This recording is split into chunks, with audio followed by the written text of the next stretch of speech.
And we're back on another exciting episode of Starfleet Boy, where we have a casual and informal discussion about Star Trek. And oh my goodness, what have I done? There are four people on with me today, so including myself, that's five people. I'm going to start with whoever's on the left of my thing, which is Nick. So Nick, hello. Hello. Welcome back. Thank And you. Thank you. your channel is Ket Walski. That is And correct. everyone go check him out and follow him on Twitter. The real Ketwalski, I think, is your handle. That is true. And then we have Trekkie Rob, who's here for the second time, but the first time for you, audience. Just to confuse you a little bit. We are like the Defiant on Starfleet Boy. We've traveled not only through dimensions, but also back in time. And so now we're here in the Mirror Universe version of the show.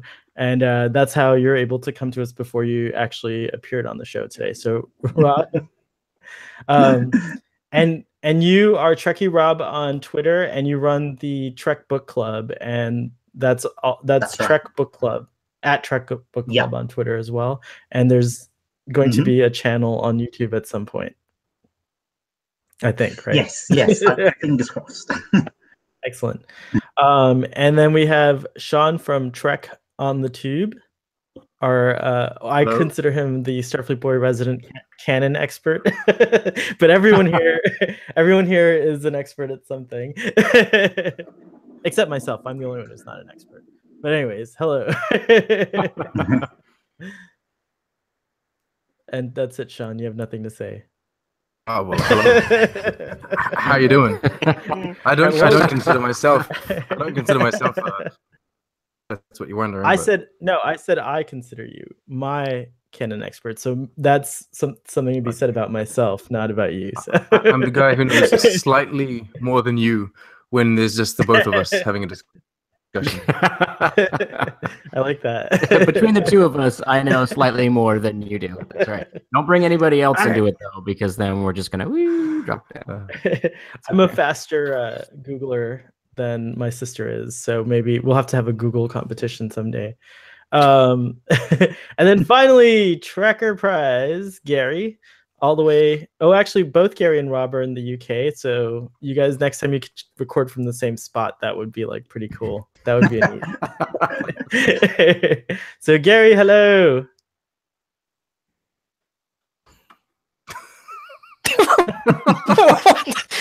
What am I supposed to say? Hello, I'm Gary. I noticed you're the only member. I'm the live I'm the live audience. I'm reacting and I'm watching. I'm sitting back and I'm watching. That's it. I do like that you're wearing, especially when it's coming from Starfleet. Talking about Starfleet Discovery, Star Trek Discovery. Mm-hmm. All right, so go ahead, Rob, do the episode summary so we can all chomp down on this sucker. I'll do my best. So, so at the end of the last episode, it's the big reveal is that Georgiou is the emperor of the Terran Empire. And so at the beginning, we see Burnham and Lorca make their way to the Emperor's palace, which is the ISS. Is it? It looks like it should be Charon. Is it Charon? Yeah, I think they're pronouncing it Charon, which might be Charon. An American pronunciation of Charon, the god of whatever that protects the whatever in the under place.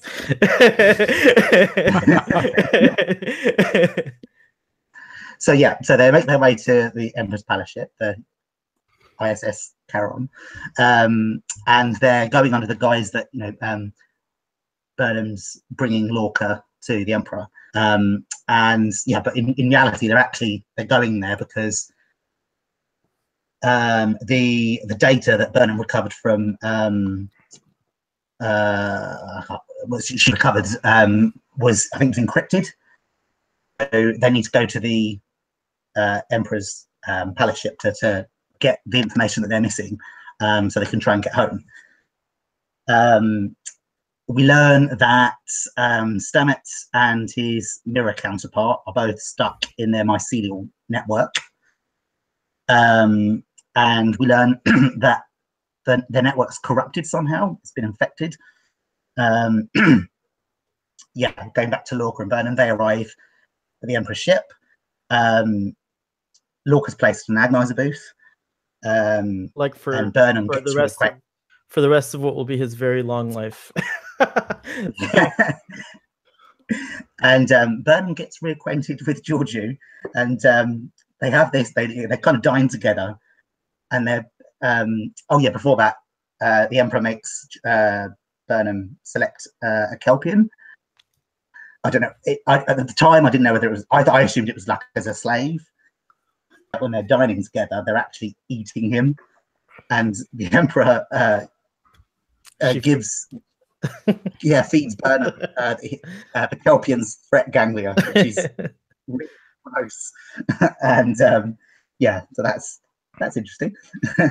And as they get talking, Georgiou then suddenly pulls out a knife on Burnham, and tells Burnham that she knows that her and Lorca versions were conspiring against them to try and take her throne. So she announces that she's going to execute Burnham. And then in the meantime, we see Tyler and Vok in sickbay. It looks as if they are they're in pain, they're in conflict, and the doctors on Discovery aren't able to treat them. We see the two Stamets. We see them working together to try and escape the network. And Burnham and Georgiou, when Georgiou's about to execute her, Burnham tells Georgiou that she's from another universe, and to prove it, she gets out Captain Georgiou's so that the Emperor can test it. I think it's his quantum signature that proves that it's from her universe. And then, which is a really cool scene, Georgiou gets this spinning device out and executes all her council that are there witnessing Burnham's execution, presumably to conceal the truth about this alternate universe. And the dangerous idea that the Federation poses to the Terran Empire. Yeah. So what else? We see Saru asks L'Rell to help Tyler / Vok, but she refuses. And then later on, I think Saru transports Tyler / Vok into her cell, and she can't bear to see him suffering, and so she agrees to help him treat Tyler Vok. We see Stamets catch up with Culber in the network, so almost like a vision. And Culber explains that that Tyler killed him, and Culber explains that the mycelial network is being infected, and if nothing's done about it, it's going to destroy everything everywhere. So it's going to destroy all life. So yeah, that's revealed to us. Burnham tells Georgiou that they didn't arrive in the Mirror Universe the same way that the USS Defiant did. They used a spore drive, and Georgiou basically she tries to negotiate with Burnham and say, if you give me the Discovery's engine schematics, I'll give you your freedom. Yeah.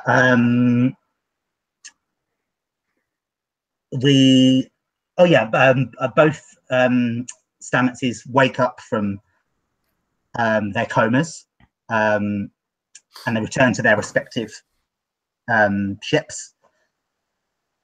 And Stamets and Tilly go to the spore supply on Discovery, and they see that all the spore supply on Discovery has been completely infected, so it's spreading this disease in there, this infection. We see Burnham call Saru and Discovery, asking him for help to help Lorca. So presumably they're going to come to where she is. And then at the end, we see Georgiou explain to Burnham about Mirror Burnham's relationship with Mirror Lorca. and we eventually discover that Lorca is in fact from the Mirror Universe, and he has been all along. And probably not a huge surprise to a lot of people.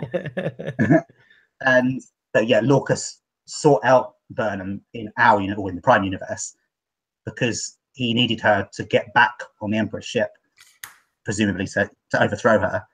And yeah, and we see, I think the final shot is we see Lorca escape from the Agonizer, and it's left there. Very nice. Well, very thorough and excellent coverage. Actually, we don't have to do. Oh, what was that? Sorry, my trying to knock over my light. I apologize.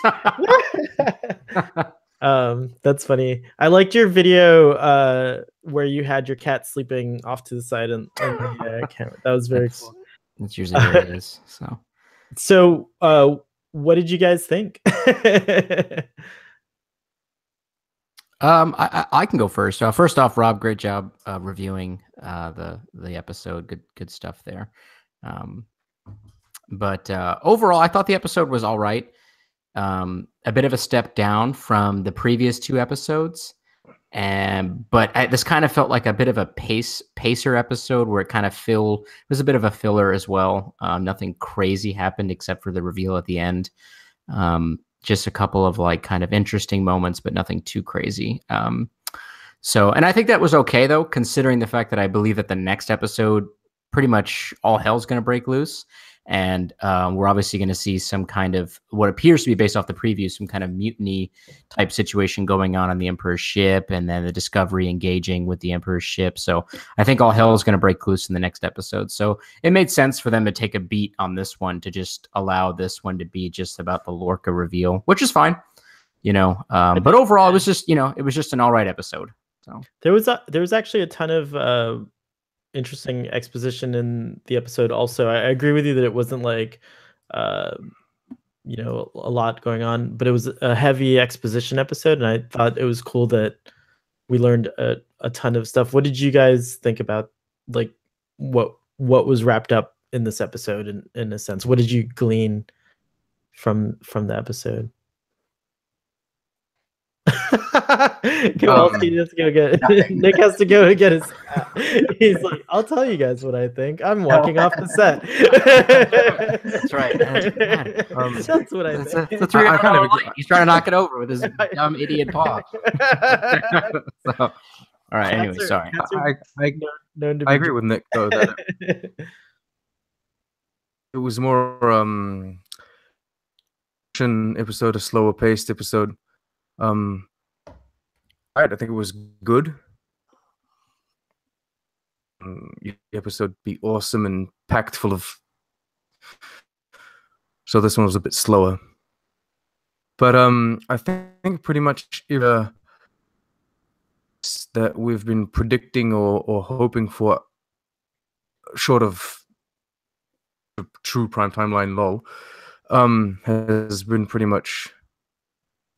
And now we're moving into some more interesting stories like Stamets, Mirror Stamets, and how that red stuff seems to be destroying the universe. It's the red matter from the Kelvin universe coming to merge the 2 universes together.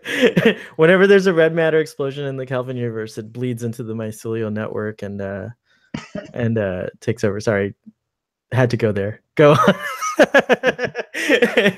I know Gary enjoyed that. He doesn't love a good Kelvin universe reference, so or a red matter joke. Yeah, I'm not too fond of the red matter, but whatever. Matter's like it's like the Maltese Falcon. I don't know. It's kind of it's the most. It's no, you know what it's more like. It's like obtainium or whatever it's called, obtainium or. I think you mean unobtainium. That's right. Unobtainium. I'm like obtainium. That's right. Unobtainium, which is even cooler than what I thought it was because it's a ridiculous name. It's unobtainable. That's right. Did you guys being that it was a slower paced episode, we got to see a lot of things. That one thing I did notice was that like it felt like the shots of the ships were held a little longer and more beautiful in general. Like in the beginning when the shuttlecraft is leaving the ISS Shanzhou, that's a really pretty shot, and it was slow enough, or like it held on, we could hold it long enough where I kind of even noticed that like the bizarre collectors on the shuttlecraft resembled what I would like favor more as an update to the aesthetic of the original series, if you will, because I think like the Discovery has an interesting look that kind of defies what you've seen up until this point. So I like that we got a longer shot, and I guess in general I'm growing fonder of the ships personally as I watch each episode, and I really loved the Charon. I thought it was a really interesting design with the, I don't know, like fusion reaction or happening right in open space. Was very like it was very Flash The Gordon. beryllium sphere on the Omega 13 or whatever, inside. yeah. But it was very like it's kind of the over the top thing that I like about the Mirror Universe, because we don't get the cutoffs necessarily, like in the old Mirror Universe, or the last time we went to it anyways, and then again later on, it seems like people are showing off their musculature and like wearing less clothing, or at least that's on the Mirror Universe Enterprise. That's true. I would have appreciated that. Ladies with less clothing on. That would have been awesome. Well, I would have appreciated men with less clothing on, but we. Hoshi Sato and Paul looked in the Mirror Universe. Honestly, they looked amazing. So Star Trek Even Discovery... Nichelle Nichols looked Wait, what's that? Nichelle Nichols? Did you say Nichelle Nichols? Nichelle Nichols looked amazing in the Mirror Universe. She did. Hoshi And Sato. I just saw the Mirror Universe Enterprise episode, and I thought T'Pol Oh God. was particularly God, stunning. I'm still melting if I think about it. What did you guys think of the Charon and the CG? Did you guys notice any of that with the CG, or anything like maybe looking a little prettier, or continuing to? Let's hear from Rob. Jump in, dude. I was gonna say the sheer size of it was kind of impressive. It looked huge. Yeah, we don't see things to that scale very often. I don't know how it compares to like the sarcophagus ship, but it looked absolutely massive. Much better, yeah. It kind of reminded me of the scale of the. Always referencing to Voyager, the Voth city ships. When they come, you see Voyager next to them, and it's just massive. So it'd be interesting to see when Discovery arrives, the scales between them. All right, here's the. You keep talking while I show this scene here. So it's definitely going to be bigger than the sarcophagus ship, and I'm just basing that off of the quick glimpse we get to see of the Discovery firing on it in the preview for the next episode. So it's just, and based off of that, connecting that to the way the Discoveries look next to the sarcophagus ship before they went to the Mirror Universe. I don't think it's going to be much bigger, but I think it'll be a bit bigger. When I saw this, I don't know, I got the feeling of like one of the interstellar traveling ships that they used in Dune. I don't know if you guys ever watched the movies. Yeah. Totally. That was the first. I was like, this looks like a guild navigator ship, yeah. Like a guild navigator ship. That's what it looked like to me, and I was like, which is fine. I was like, that's kind of cool. It's a completely unique design that we haven't seen before. It doesn't shatter any kind of canon issues, and I just thought it was really cool. I hope that we get to see more of it in the next episode, especially if there's going to be a space battle between that and the Discovery. That would be kind of cool. But I am very curious. I know Trek Yards hasn't done anything yet because I don't think they've released anything yet. But I'm curious to see what the specs are on this ship once CBS releases that information. Yeah, that'll be really cool. See it. So, I love the design more now that I'm seeing the static image of it. You can clearly see like a kind of influence from like like a distorted Vulcan influence here in the design, which makes sense because in the ISS universe, apparently, the Terran Empire. This was revealed, I think, on After Trek. I'm not sure where I saw this, but they had conquered the Vulcans, but they see them as, it's like the opposite relationship in the Federation, where the Vulcans saw us as their kind of like adopted children, and here in the ISS, it's the other way around, but it's more like, pets or whatever. Like Right. Vulcans are Philippa Georgiou's pets. But yeah, they show another angle in this episode. So the Charon's pretty cool. I'm really kind of happy about spending so much time in the Mirror Universe, because it is an interesting place, as both a longtime Star Trek viewer and a just like in general, it's like pretty neat. Oh, I got a link. Let's see how this works. Oh, rad! All right. So there you go. Yeah, I thought that screen cap would be nice. Yeah, this is much nicer. This shows a cool. It's got a nice angle to it here. Oh, there we go. Oh yeah, that's beautiful. Beautiful shot there. I like the ship. I have no problem with the fact that we've never seen anything like this ever before, because, well, A, it is the Mirror Universe, B, it's like the palace. So I suppose that gives you the opportunity to really go in some sort of exaggerated direction and do whatever the hell you want.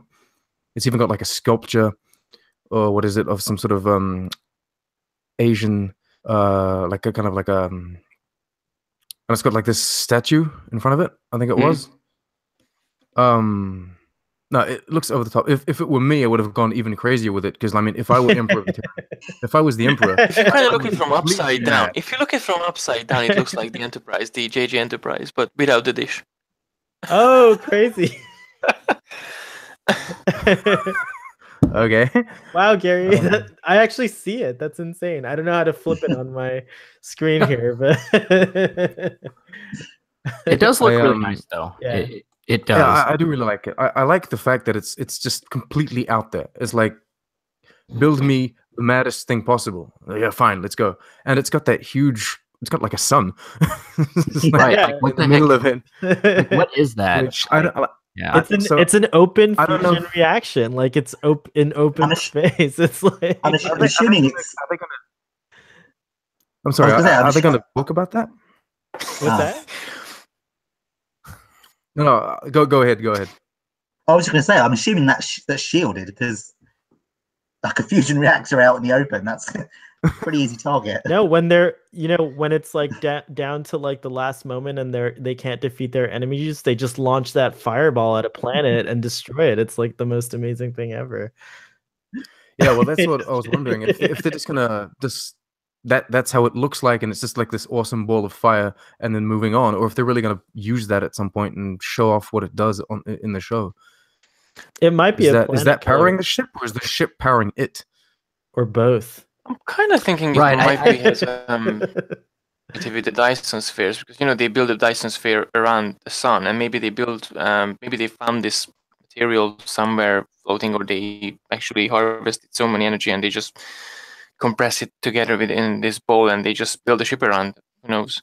It'll be that much energy. I definitely agree with you there. If you could switch back to the picture you had up there before, real quick. Yeah. If you look on the left corner in the you can see actually some. It looks like solar panels. Oh yeah. It looks like that's how it's like. It's got like the power of this small. Well, at least we know reaction is using it to power the entire ship, which is cool. I think that's a really unique design. Terrible, like mini Dyson sphere. It's just right. It's just hanging out there. It seems a little dangerous, but that could be how the ship is getting its power, which is cool. Which is a very cool, unique kind of thing that we have not seen before. That's another really great shot. Yeah. The Terrans we know are not afraid of much, so they wouldn't take the regular safety precautions. That's true. That designers would. It's going to be interesting. I really loved Mirror Stamets as well. I do like the way that Anthony Rapp played him with a devious streak to him.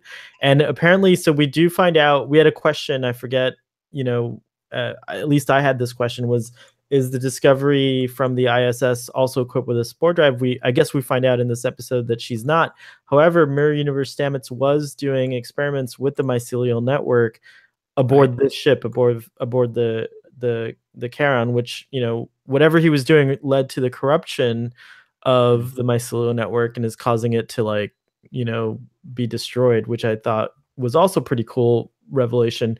What do you guys think about that, and where do you think it's heading, if you have a thought about it? So I have a question for all of you guys in that same vein, which is what is the mycelial network at this point? And because I don't quite understand. Like, we can zip around super fast, we can cut in between universes. I'm guessing that we can use it to time travel, and I still think that that's a possibility to see on screen. But now also it has the ability to connect with people who are dead. I don't quite understand what the mycelial network is, and maybe that's intentional at this point. But I'm kind of feeling confused as to, because I thought I understood it, but now I'm kind of like, okay, I thought maybe Culber being present in the episode was maybe a manifestation of the network trying to represent something to Stamets as a way to wake him up. But then they were interacting, and the way they were talking and the way he was recounting his death and all this stuff, it seemed like it actually was Culber, like his spirit or whatever. So it's also connected to some kind of spiritual energy, maybe Culber's chakra, or I don't know what. It's very weird. I'm curious to hear what you guys think about that, because right now I am just at a loss as to really what the heck this thing is. There's a bunch of scientists. I actually have a friend who is a scientist who's studying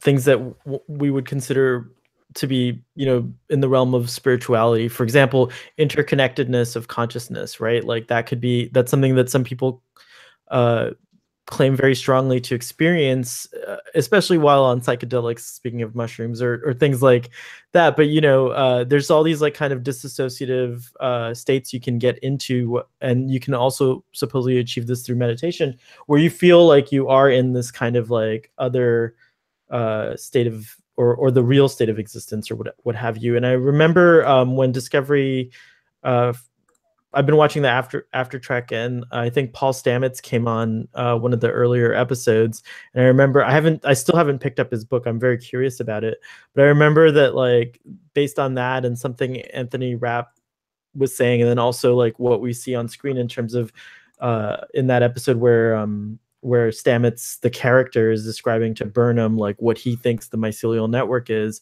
I think for Stamets, it is the neurons of existence. Like, the mycelial network itself connects you to any sentience,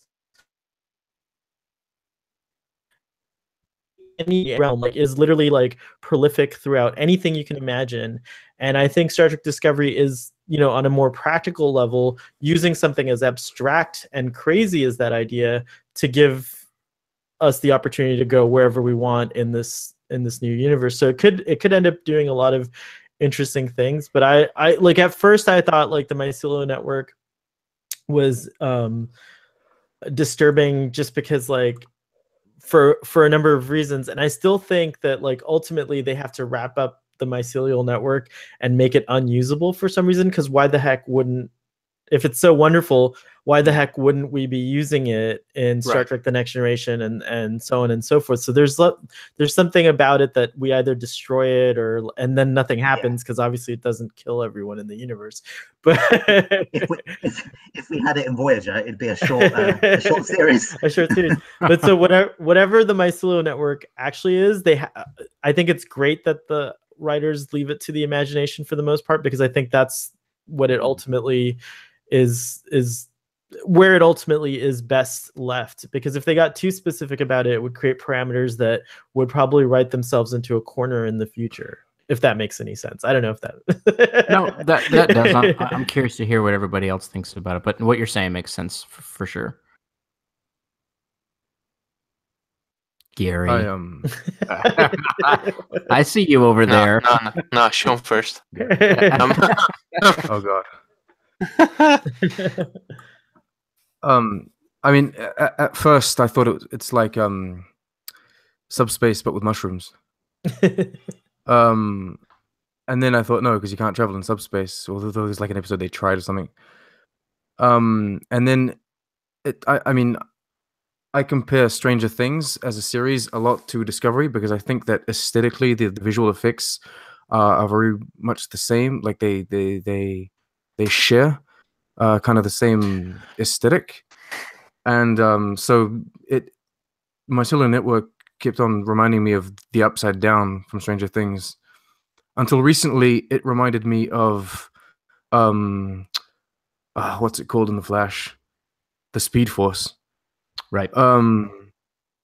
So I don't know. It feels like, yeah, it's just a link that interconnects kind of every universe and every time. Like every moment in time of every universe seems like interconnected through like these kind of paths, and you have to learn to navigate those paths. The same way Warp 10 works in that horrible episode of Voyager. But I think TNG yeah, did I it mean, first with warp 9.9999999. it's not warp 10, is it? No, it's not. It's not quite 10. It's not quite 10. I'm fine with warp 9 point, however many nines you want to put there, but not warp 10. Yeah, but I do think that the red stuff that's kind of taking it over isn't just like a representation of they've been in there too long or whatever. I think, well, I hope, fingers crossed, that thing is going to destroy the mycelial network and destroy every mushroom related forest that has to do with it, and then they'll just be unable to use it. I mean, that would definitely be an interesting thing, and I don't think it would matter so much. Season 2, we could do without the spore drive. I mean, I actually like I like Stamets, and in this episode, like I have to say that like it fully endeared me to Dr. Culber as a character. Of course, the two actors I love, they're brilliant. I mean, it's Ricky from My So-Called Life, so I have to. But but as far as the characters, they really like Culber really like was solidified for me, and I wouldn't mind if like since his consciousness has somehow, and they haven't explained exactly how, gotten into the mycelial network, I can accept more like, they're probably storing his body in a frozen thing, in like a locker or something like that until they can give him a proper funeral. So, now I can see the way of bringing him back to life. Like Stamets can easily just replant, his, not easily, I'm sure it's going to be difficult, but he can replant his consciousness into his body and thus bring him back to life. So it's fine with me. I like I kind of like that, and I don't mind that that's the direction that they seem to be going with the character. So what does Gary think about this? About what? Well, I'm pretty sure they're gonna use nanoprobes, or we still want to know what you think about like what is the mycelial network? Oh, the mushroom land. Okay. While I'm just listening to all of you, it's kind of turning my mind the quantum physics in a way, because the quantum physics says, okay, everything is energy, and if you check your skin under a quantum microscope, you just see energy everywhere, and maybe that's silly. You can actually maybe you can connect with in a quantum level with a different like portals, like I was listening, I promise. No, totally.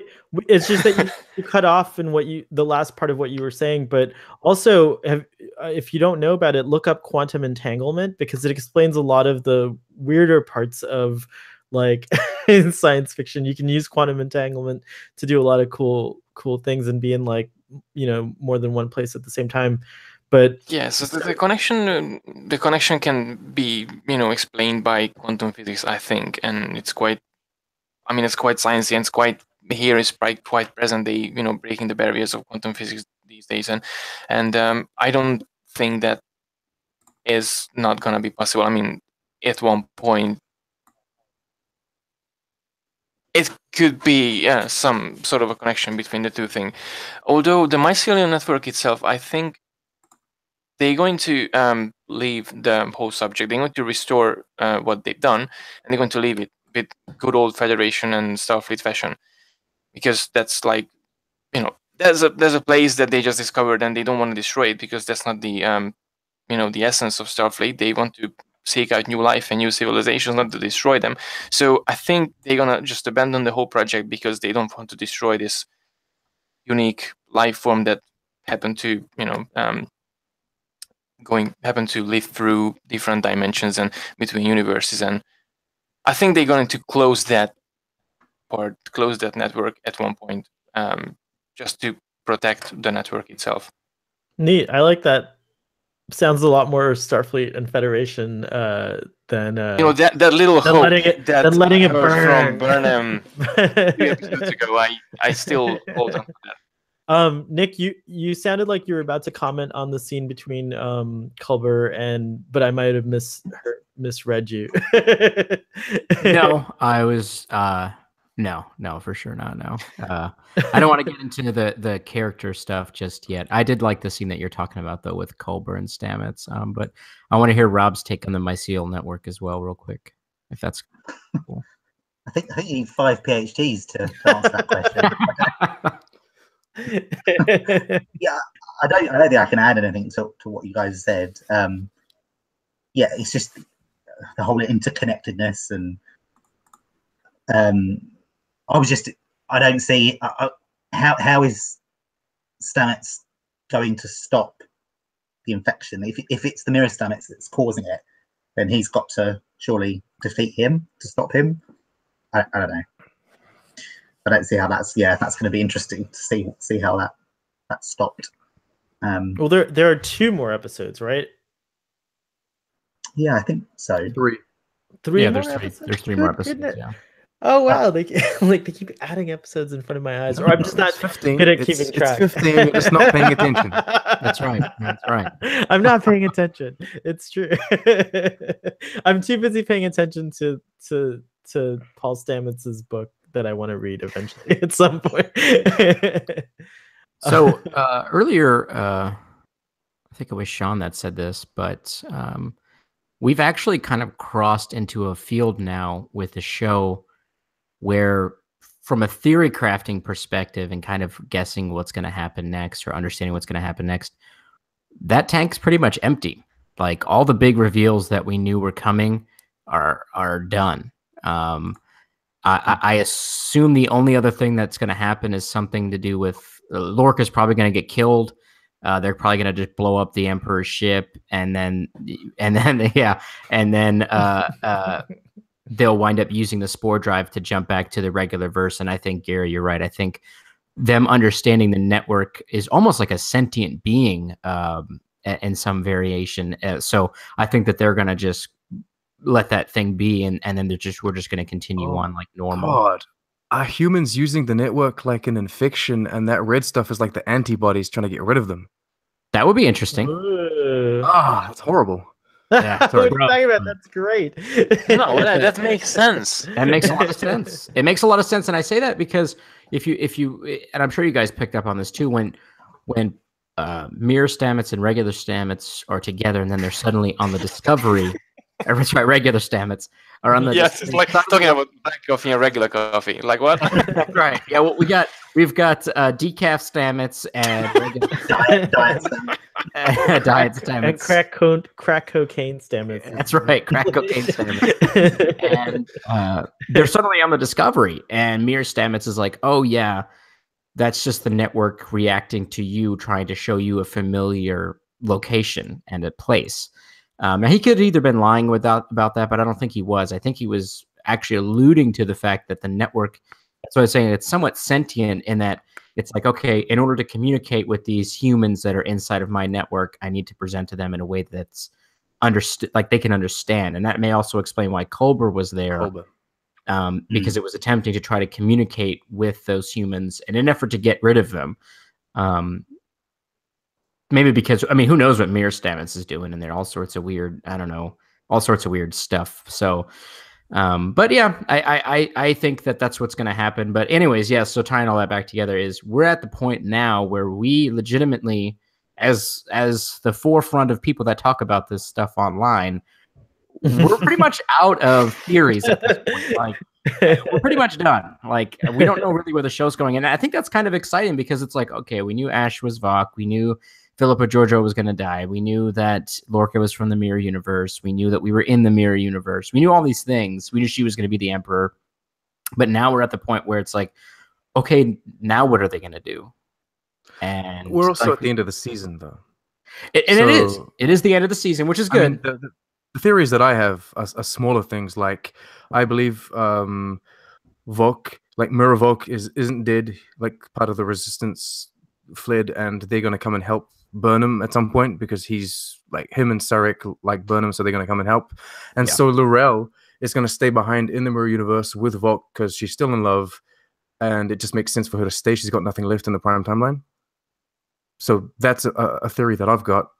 Yeah, but then it's a small theory in scope because I mean we're at the end of the season.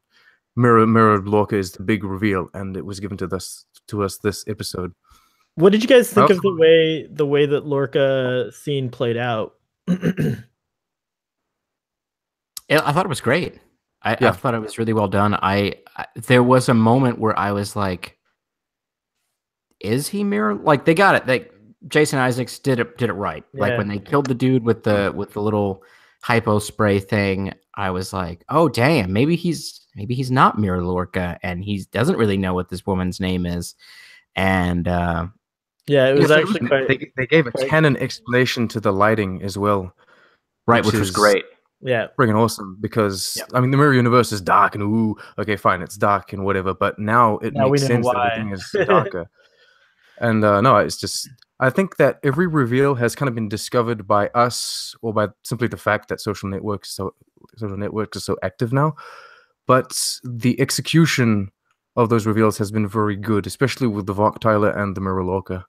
Yeah, for sure.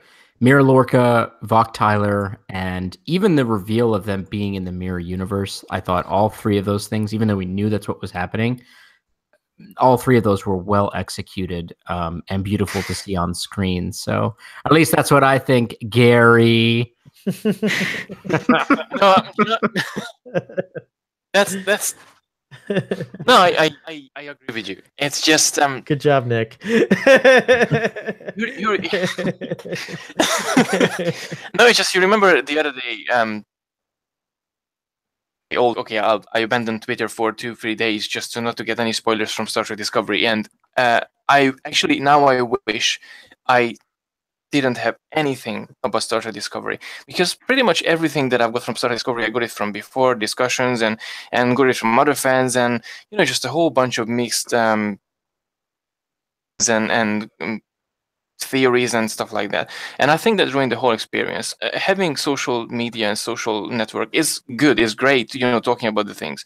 But when it comes to like a new thing that you should wait for it with expectation and with so much like, oh my god, what's gonna happen? Like, it's like you're so hyped about it and you're not getting so much information from anywhere. I mean, when I watched Deep Space Nine, I didn't think a single thing about it. And I kept watching week by week, and I still love it. I still getting thrilled about it. I don't have the same with Discovery, and I didn't have I had the same feeling, but I had with DS9. I had the same with Enterprise, and that was kind of newish series. So, that's the only problem. I have a question actually. Oh my god! Because I understand that the reveal about Mirror Lorca was well done, etc.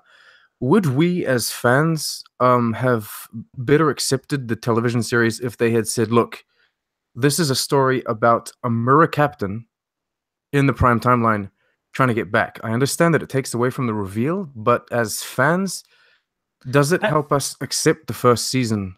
I think it's not good. I think it's not good to intentionally cater to what you think a fan is going to like, because there's so many different types of fans. Just this group here, we're all from different walks of life. Like we all have, different things that we like about Star Trek and different things that, how can you as a producer, like, just cater to one group, just because a large majority of and yet we still all are very relieved to know that he is Mirror well, Lorca and not real so we Lorca. are relieved because we all shared a lot of like these similar. What I like about Star Trek Discovery, and Gary, to your point, you never had a YouTube channel with all those other shows. Like all of us are living in a time where look at what we're doing right now. We're able to communicate about Star Trek Discovery.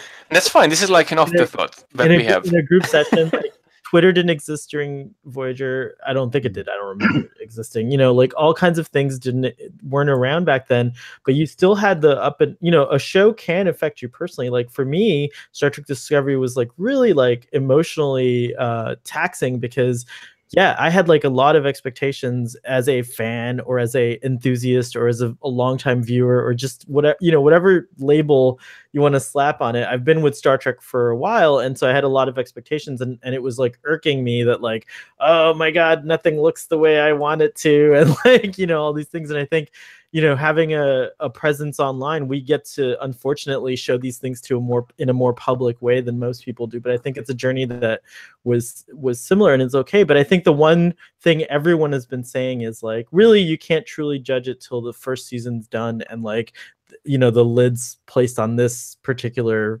season. And you know, at that moment, all of us will be able to give a final definitive opinion. And some of us might love Star Trek Discovery and some of us might, you know, never watch it again. Like my friend Humbert, who already he's stopped watching it. So, you know, I think that's one thing that like, Sean, to your point, like, I don't think that like, I think that the producers and everyone did exactly what they could. I personally didn't have a lot of patience in the beginning for Star Trek Discovery, and that definitely, you know, showed through. But now that I've kind of like stuck around for the journey, it's all starting to pay off really nicely. And I kind of like that better than if I knew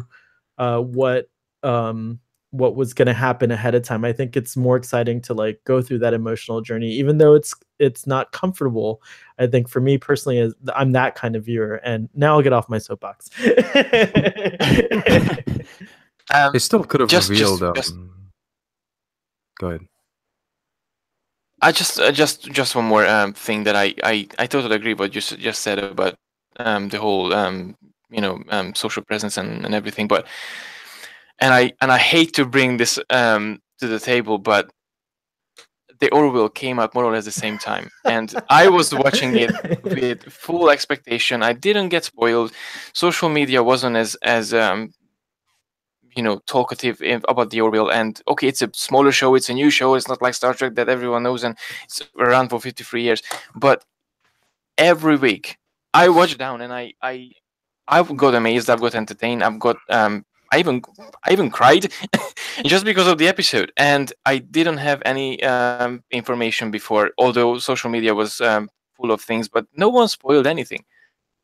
Well, I would argue that you're not. I would argue that you're not following enough Orville fans, Gary. Well, I do. Let me respond back to you on that because you actually kind of bring up a good point, though. But that's the fundamental difference between the two shows is the Orville doesn't have anything really to spoil. Star Trek Discovery, the way that they've written the show, has been layered in such a way that they have so many secrets and twists and turns and different little things that are happening, and they've advertised it as that. So that's why I think, just from my perspective, is fans will deconstruct an episode of Star Trek Discovery, every single aspect of it, because of the fact that they say, well, we've got a lot of secrets going on, but then the Orville's just like, we don't have any secrets. Every episode's, one-off, and we're all just having a good old time. And I think it's just a difference. And I agree with what you're saying, but I think that when people are deconstructing it, it's because they are being told that everything on screen matters, and so they want to find out what's going on and chomping at the bit to find out what that next secret's going to be. So I just think that there's a little bit of a difference in the comparisons there. But I get the point that you're making, though. I just wanted to say that. That is making a serialized show, isn't it? Because, I mean, right. TNG, you could never spoil TNG. Like, the next episode's going to happen somewhere completely different with other characters, and it might have some sort of relation to something that you've seen or heard about once, but that's it. Like, it's going to be completely new. And that's what the Orville was trying to do. The only thing kind of recurring in the Orville is the krill. But then you can't really guess when they're going to come back. Right. And if you do, See, it is yes. that's why I love all of you guys, because you just explained me something that, and just all of you just put something back in my head, and it's cool. It's just wow. Yeah, that's good. I mean, that's why we're here to have this discussion. So. Well, yeah, I love it. I love this kind of stuff because, it's cool. It's interesting. I didn't know how 5 people was going to work, but it's working good. Okay, so I'm going to carry on with something interesting. What did you guys think about humans eating Kelpians? Because I didn't like that at all. Even if it's the Terran Empire, I'm not down with eating other sentient life forms. I don't think that's something that. What do you guys think? I mean, I wouldn't eat something that I believe to be sentient, and I personally, I would love to be a vegan, but I really like meat for some reason. But I think that, like, yeah, it is unethical to, like, I can't imagine eating my cat, but I eat beef or whatever, so Right. it's But I guess that's the point, though, isn't it? That the Terrans have so little respect for other alien species that they're fine eating them. They are just like cattle, like lower forms of life. They don't care. it's As a human, eating another human can bring like severe, not only mental but physical problems. You start shaking and whatever. Like it quite literally is that messes right? you up. And But are you sure? Yeah. Because like cannibalism was quite prevalent in our history, like as humans, not like, and it's still around, even though I don't think that cannibals still practice cannibalism, but they're gives you the shakes and everything. really. But to the point, then tell George, you actually revealed, okay, have my ganglia, and until that point, Burnham didn't even know what she was eating, like targ soup or whatever. But no, she and then said she it was quite nice. realized. So George doesn't say it's actually a Kelpian soup. It's like, yeah, she wouldn't have any problem with it. So if you don't know, you don't care. You just eat. Did you guys notice that the Kelpian she picked looked almost like Saru? Like, Yeah, that was the most disturbing That's what thing for me. Like, Hang there on. was a moment where I thought it was Is Saru. it? It was like, I oh, God, thought it was I think it's Saru. him. I actually thought that it was him. do you think it's Mirror Universe Saru and they just kind of like casually did it? Like, But no, because he's Mirror on the Universe Shinjo. was in the Shinjo. He was on the Exactly, so okay. this guy. It's, Yeah. so maybe it's not This is because like him. I mean, the director, look, I think, confirmed that it wasn't. okay. no, it's There's a lot just of 3 people. completely different Sarus, but I think they only have the one kind of mold. Oh, gotcha. Yeah. Which was fine. I mean, it added to the feel of it being uncomfortable for. I mean, all Kelpians look alike, don't they? So. That's right. Hashtag Kelpian racist. So. Wow. So we should just tweet Doug Jones, like, how did you end up in the kitchen table or something? in the menu. Wait, what's your cat's name again? Oh, he's moving his dinner around, isn't he? Wilbur. Hi, Wilbur. My But, cat sleeps over there, but he's not in the room right now. Well, you're lucky. So. But no, I actually do agree with Sean on this topic. Is I felt like it was unnecessary. It was a good way to kind of get a laugh, but they could have switched out the Kelpian for something else, like maybe like tribble meat or something. I don't know, but then would we wouldn't have been. Is the whole point not to shock us and make us? We've got to have some emotional resonance that I we've guess got to care. We're not going to But I care suppose about. they did that with a slave, didn't they? Already. they did. Yeah. Well, whatever they did, it just kind of reinforces how horrible Terrans are, and so ultimately, like, whether or not I think it like makes them pretty bad if they're eating Kelpians, like... Yeah, okay. But building off what Rob said, if their intent was to truly shock me and have me appalled at like, oh my god, this is disgusting why they're doing that, then yes, success. I think they did. I think that's what it was. Okay, just hold on your thoughts. Star Trek Deep Space Nine, episode Dusk. Isn't it the same thing? Wait, what? Hunting for a living. Tusk. You remember Tusk from? Oh yeah, Space the Nine? Tusk episode yeah. of Deep Space Nine. It's more or less the same thing. Hunting a sentient being for fun, and killing them, and they might eating them as well. I happen to do a show called Drunk Space Nine, as you know, Gary, and we happened to do an episode about that very episode that you're talking about.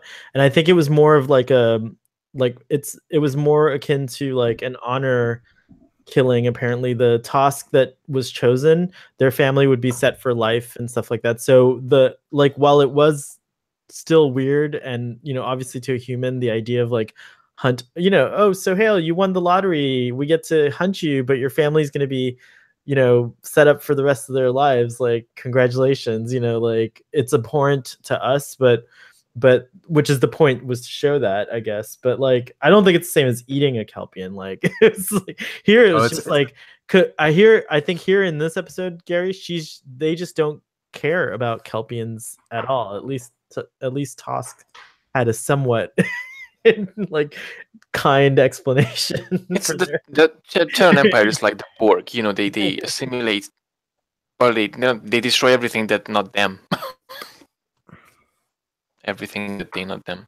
But both in Enterprise, in TOS, and the Enterprise, TOS, and Discovery Mirror Universe episodes are all kind of, I like how they're all kind of connected. I haven't seen the TOS Mirror episode in a long time, but I don't remember it being too revealing. Like I don't even remember if they talked about an emperor in that episode necessarily. Or like, oh, they did. Okay, cool. Yeah. But what did you guys? Who's seen all those? And like, what did you guys think of so far? I mean, we haven't left the Mirror Universe, but what do you guys think of how it like reconciles with the previous two visits to the Mirror Universe? I think that the blend is really well done. I think that the uniforms did a really good job at capturing what we saw from the Enterprise episodes, and then a little bit of the TOS stuff, and then mixing what they have currently inside of Discovery. I think if you take those three design styles and mix them together and spit it out, I think that they're very, very close to what they've discovered here and what they've done on screen.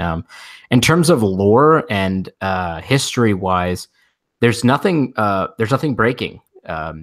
There's really nothing that, because we've spent so little time in the Mirror Universe that there's not enough information established there for there to be any kind of like serious breaking kind of issues. So as far as everything the way it's going right now, it's fine. It's reconciling perfectly. Everything is going just fine, and it's exactly kind of what we would expect.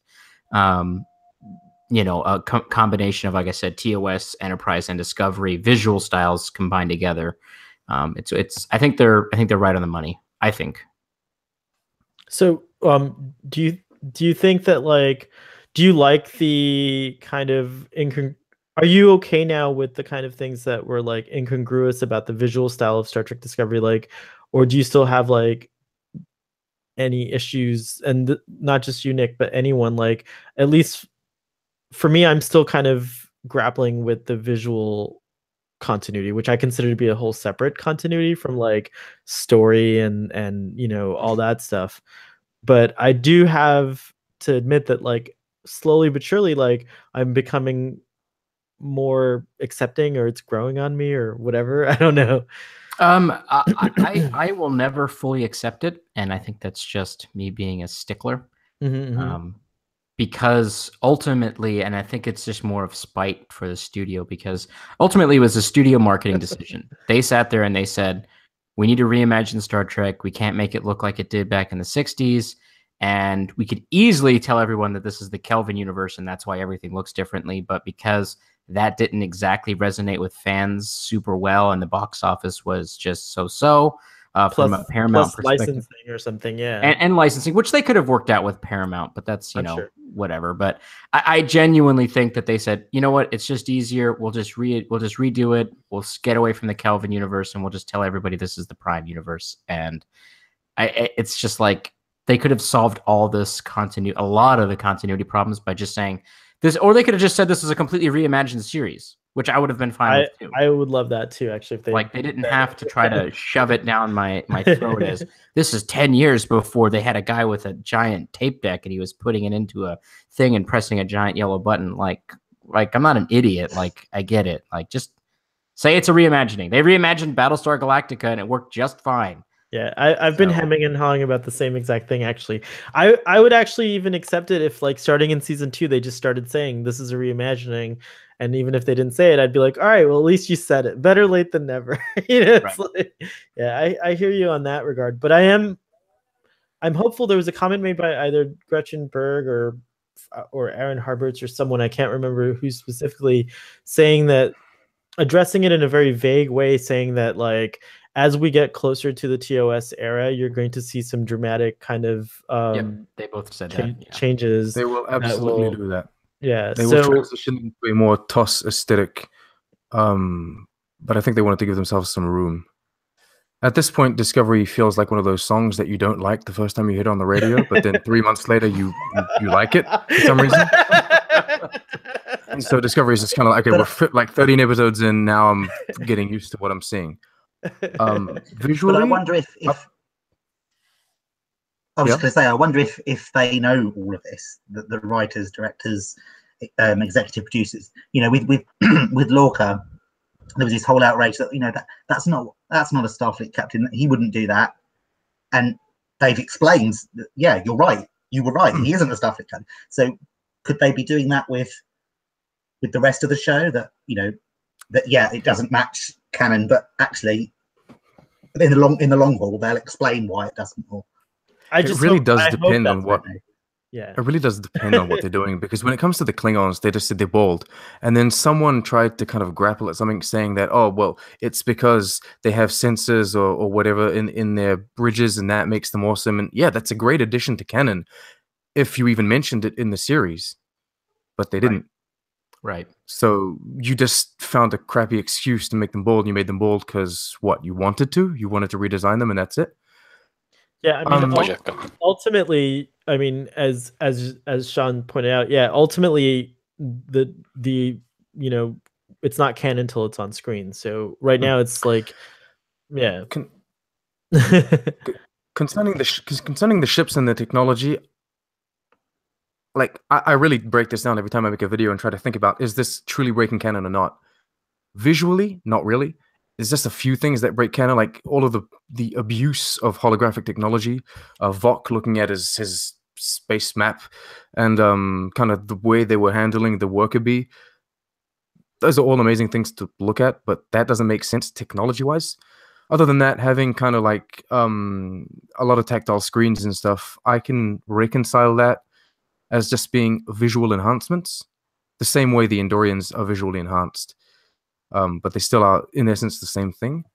I think my main issue is the Klingons, and as we move further away from that, I feel better. I just feel better watching Star Trek now that the whole Klingon thing is away, because they don't look good, they don't feel Klingon, they don't seem Klingon, and the thing that the most Klingon thing about them being the fact they speak Klingon doesn't even feel Klingon.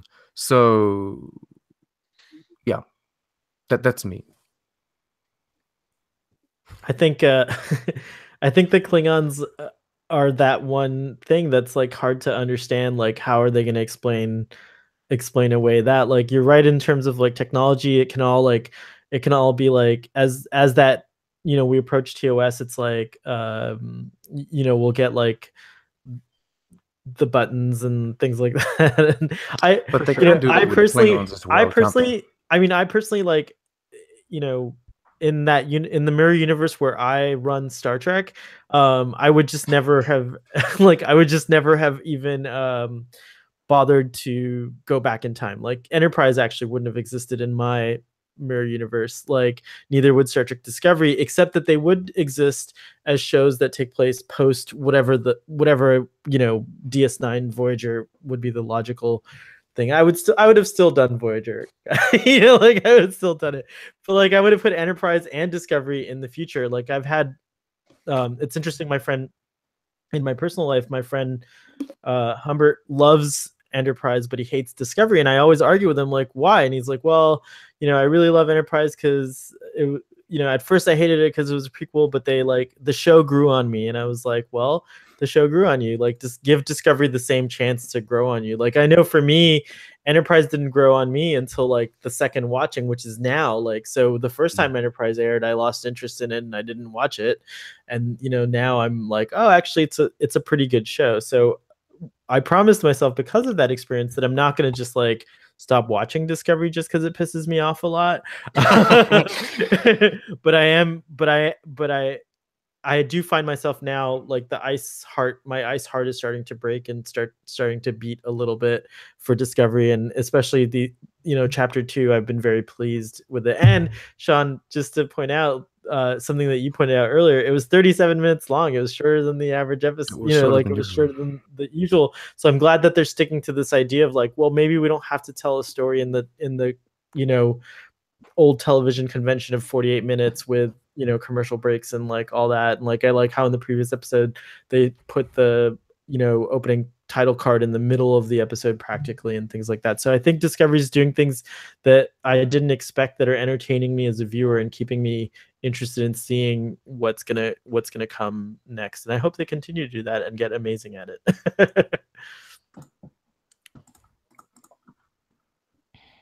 Anyone else got something? I think the sits look amazing in this episode.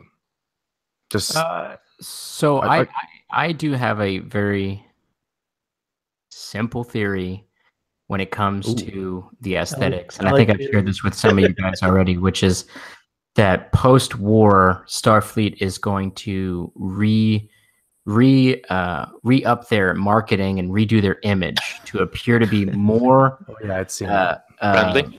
To be more friendly, right? To wear the uniform that Gary that you're wearing right now, to appear to be less threatening, so to speak. That sounds stupid, but like maybe someone's like, so. What if we repaint the ships white instead of gunmetal black? I don't know, like, what if we just stop carrying around? What if the yellow alerts will look yellow? Right. What if the yellow alerts looked yellow? What if our ship stopped looking like an underground war bunker from World War II?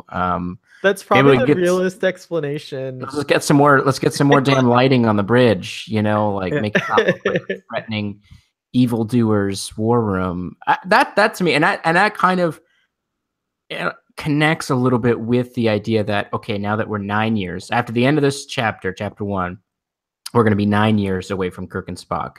That kind of connects, like if they slowly start to redo their visual style into that way, like that's an easy way for them to sit there and say, well, the Klingons went to war with us because they thought when we said we come in peace, we were full of shit. So now we're going to really hone that in, and we're going to wear goofy outfits, bright colors. Everyone's going to have giant buttons. I mean, and it's not that big of a stretch for them to do it that way, I don't think. So you take Enterprise, they have these blue jumpsuits which resemble pretty much what we wear right nowadays. Yep. And then they continue in that aesthetic for like hundreds of years, or for 100 years, keeping in that blue.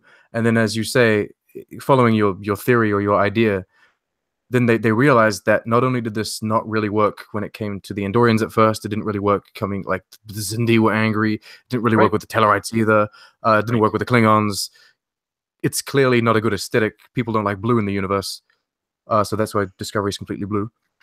And yeah, so yeah, they think, okay, let's change it up. The let's try onesie is the next iteration of uniform. I think if we wore onesies, we would not feel threatening at all to other cultures. That's true. That's true. I would never wear that.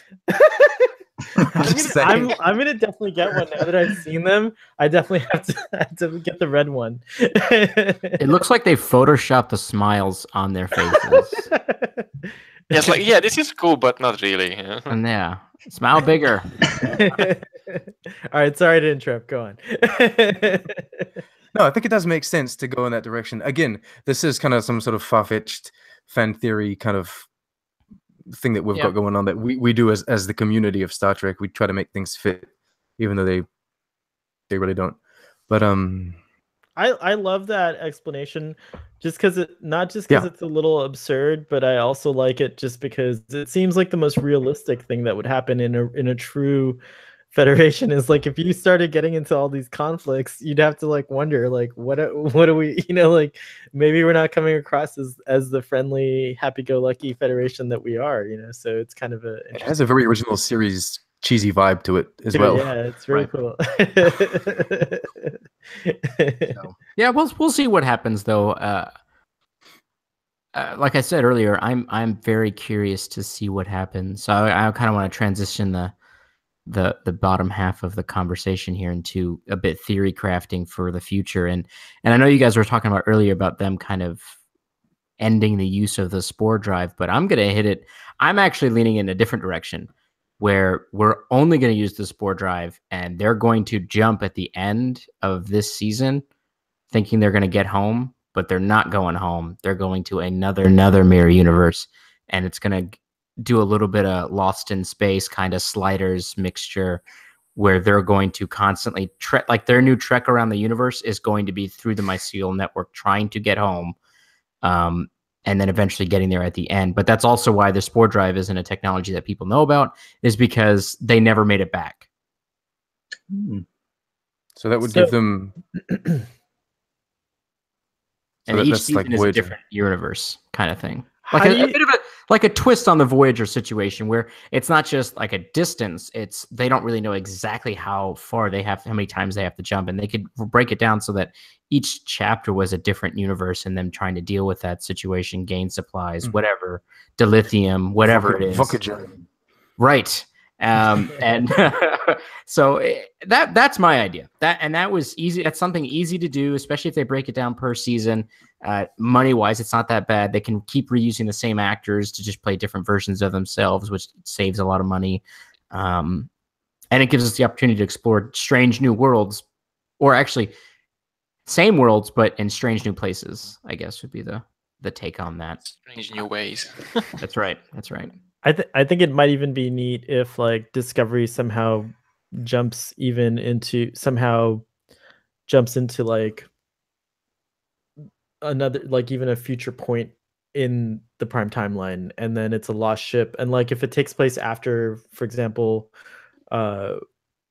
Voyager, then it's perfect because there isn't any record in, like if they jumped into like Star Trek 6 era time period, it would cause a problem because like it would affect time, it would affect the events afterwards. So maybe it'll jump post Voyager, and that'll be an interesting take as well. It's like they'll bring the spore technology to the future.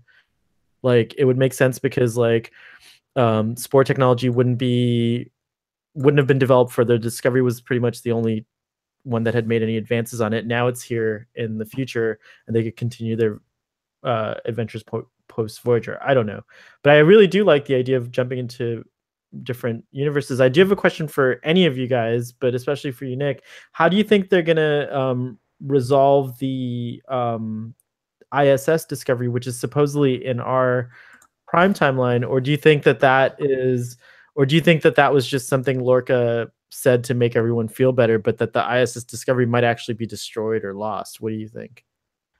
So it's funny you say that, because I was actually just thinking about that while you were talking. Because that's like, for me right now, that's the biggest problem I have that I cannot reconcile in my head. Because the ISS Discovery doesn't have a spore drive.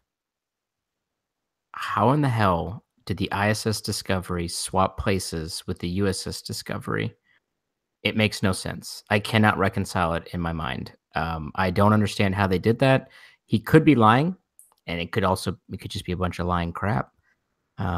We know it exists because Captain Tilly, right? And like, so like all that stuff, but we just don't understand. So in the original series, Kirk and Company gets swapped with Kirk and Company because of a transporter accident, and that's why they swapped places. In this one, it would have made sense if the Discovery had the spore drive and they both activated at the same time, and that's what caused the problem. But we know it doesn't have the spore drive because Stamets was on the Imperial ship. So I just don't understand how they're going to explain that. Like, it just doesn't make any sense to me. Like, I'm still not quite sure I get what the heck is going on, like, at all. Or maybe I mean, they could easily explain that the debris field that they launched inside of when they first got to the Mirror Universe was a destroyed Discovery, ISS Discovery, and it died trying to defeat a bunch of. They confirmed it was Klingon wreckage, I think. Did they? Okay, so never mind. I and that's the thing is, unless you guys have another theory, I don't know how the heck that's the one. swap happened. I don't get it. I don't get it. I think it's as simple as they just like the malfunction on the whatever they did on the USS Discovery actually initiated the swap, and that was it. Like it doesn't come from both ships. It's just like the USS Discovery doing the spore jump changed universe, and somehow it threw the ISS Discovery into the prime timeline. You're thinking like maybe the mycelial network auto-corrected itself, saying, well, these two things can't exist in the same universe, so I'm going to automatically send this one to where it was coming from as a way like to hot swap it. I mean, it's possible. We are talking about it being that's almost like Doctor Who. You materialize the TARDIS inside the TARDIS, and it just doesn't really help the situation. Maybe. I like that though. Maybe. I mean, so there's an explanation. I think that was a good one. It's like, or that's why the mycelial network's brilliant. You can just blame everything on the mycelial network. The mycelial network. What are you gonna do? You know? Or listen, the show's called Star Trek Discovery, not Star Trek USS Discovery, and now the show is only gonna follow exclusively the ISS Discovery in the Prime Universe, and now we're just gonna go hang out with Captain Tony. Captain. Are they going to leave the USS Discovery behind and go back home on the Defiant? You mentioned that would be awesome. I want to see the Defiant, so I don't know. You mentioned earlier that you thought that the Kelpian thing was really gross. I thought it was cool, but also really gross was Lorca's friend being blown up in that one scene. Like, that was so awesome. That was so awesome. The Mirror Universe weapons are so like that killing fidget spinner that Giorgio has, and the boom, whatever it was, and that was so awesome.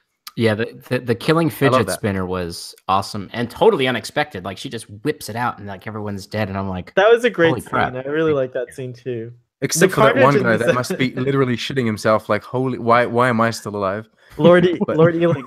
I can virtually do that with this Hangout where I can send out a virtual fidget spinner with drop all your connections. All right, my Starfleet boy lords. That's right.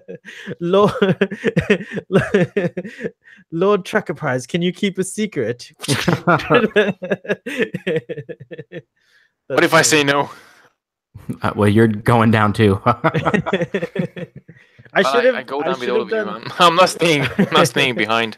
I've had a lot of meetings for my real life work lately, so I've been shaving, but I should have grown a goatee for the Mirror Universe Starfleet boy. I'm so sorry I failed on that. Right. But by the way, I just noticed there's a little attention on a photo you took of me. So I have to go and spy that after this episode. Thank you, Nick. You're very welcome.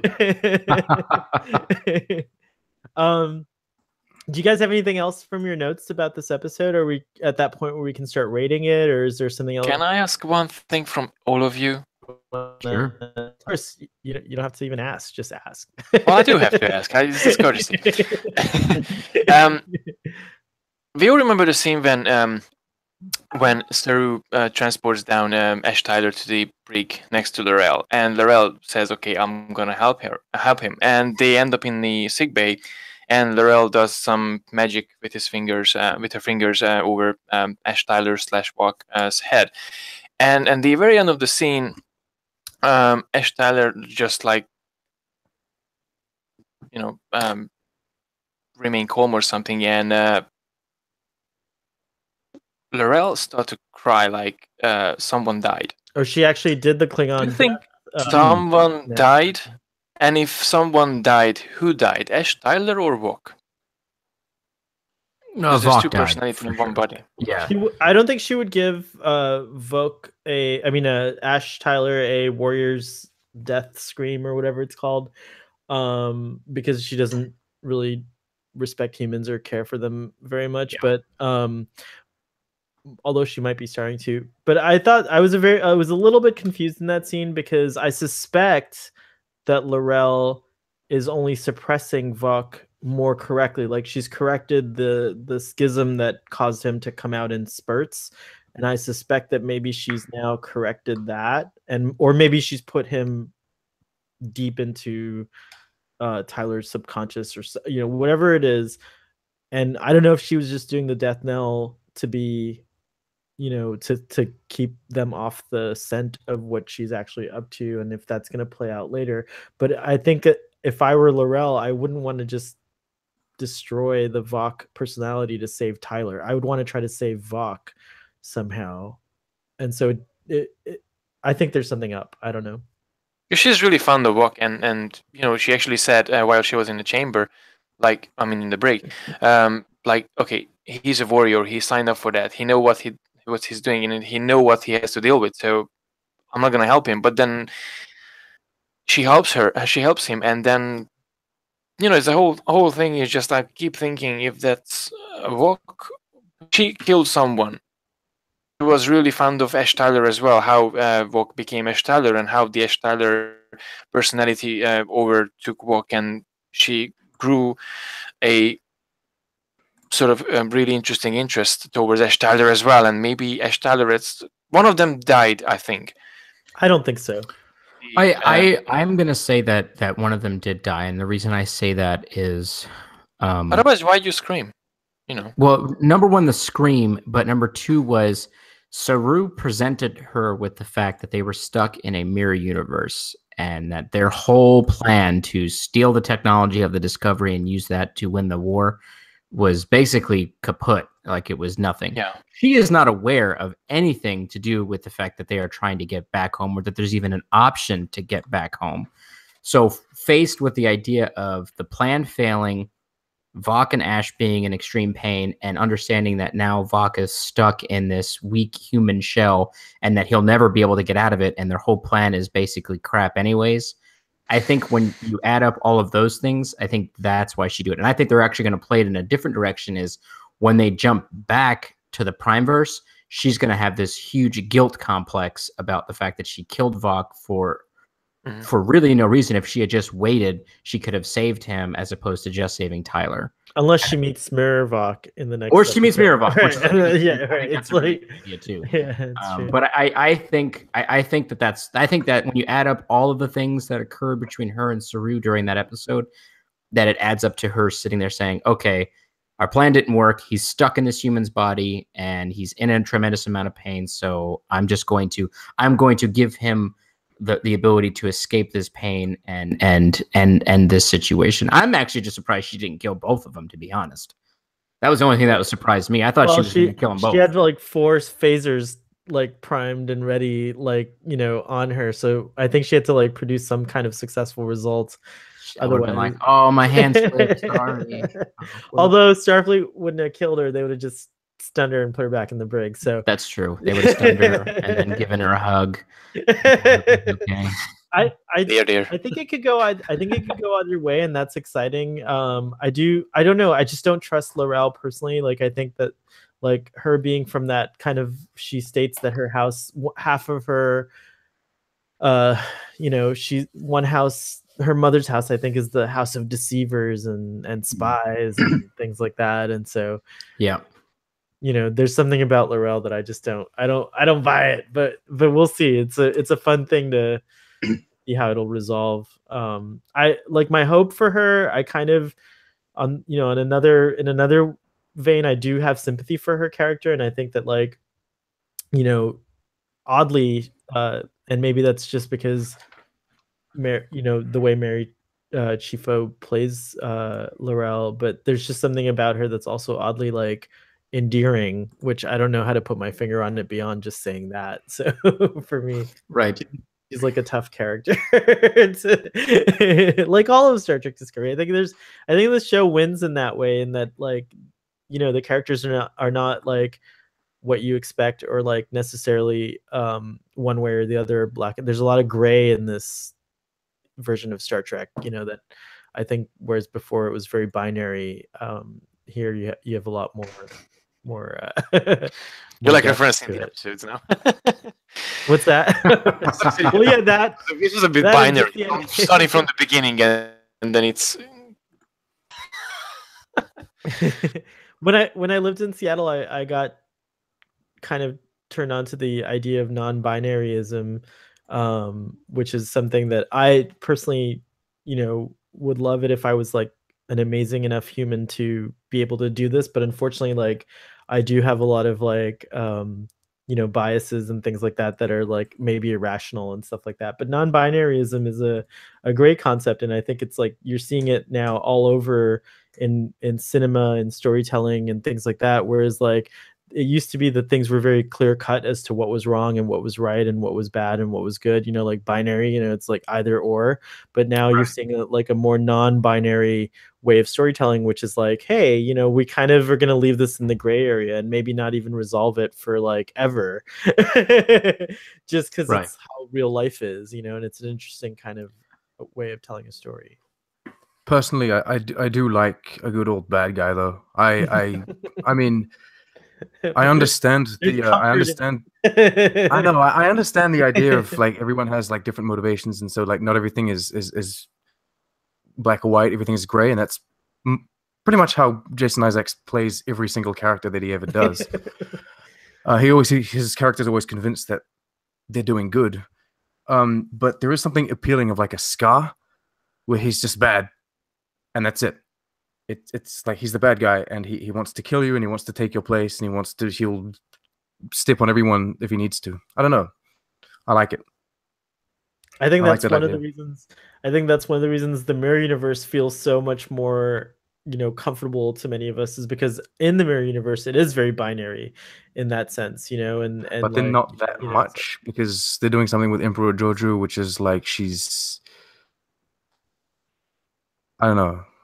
It didn't feel as kind of black and white as it could have been with Emperor Jojo.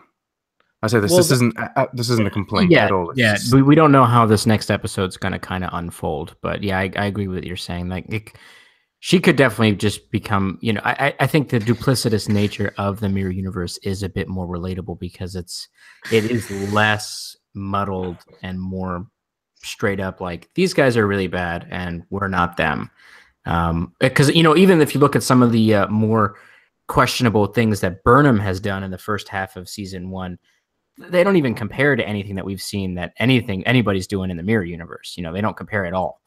They seem like nothing in comparison. So they have agony booths. What's up? Yeah, they have agony booths. Right? Yeah, they got agony booths. And so. Yeah, I mean, I get the point that you guys are making, but it sometimes I think it's good because, like, if you have a character like Vok, for instance, where you understand more about what the backstory is and why they're necessarily attempting to take over the Klingon Empire and unite the houses and fight back against the Federation, you become a bit more sympathetic with the character, and you can kind of identify with the reasonings for them, even if you don't agree with them. But I do think that the story could eventually have just a straight up evil like character, but Star Trek has never really had an evil character. I mean, even the Romulans, which is often played as some of the more duplicitous, dangerous group of people out there in TNG, and then you look at like the Dominion and the Jem'Hadar from DS9 and stuff like that.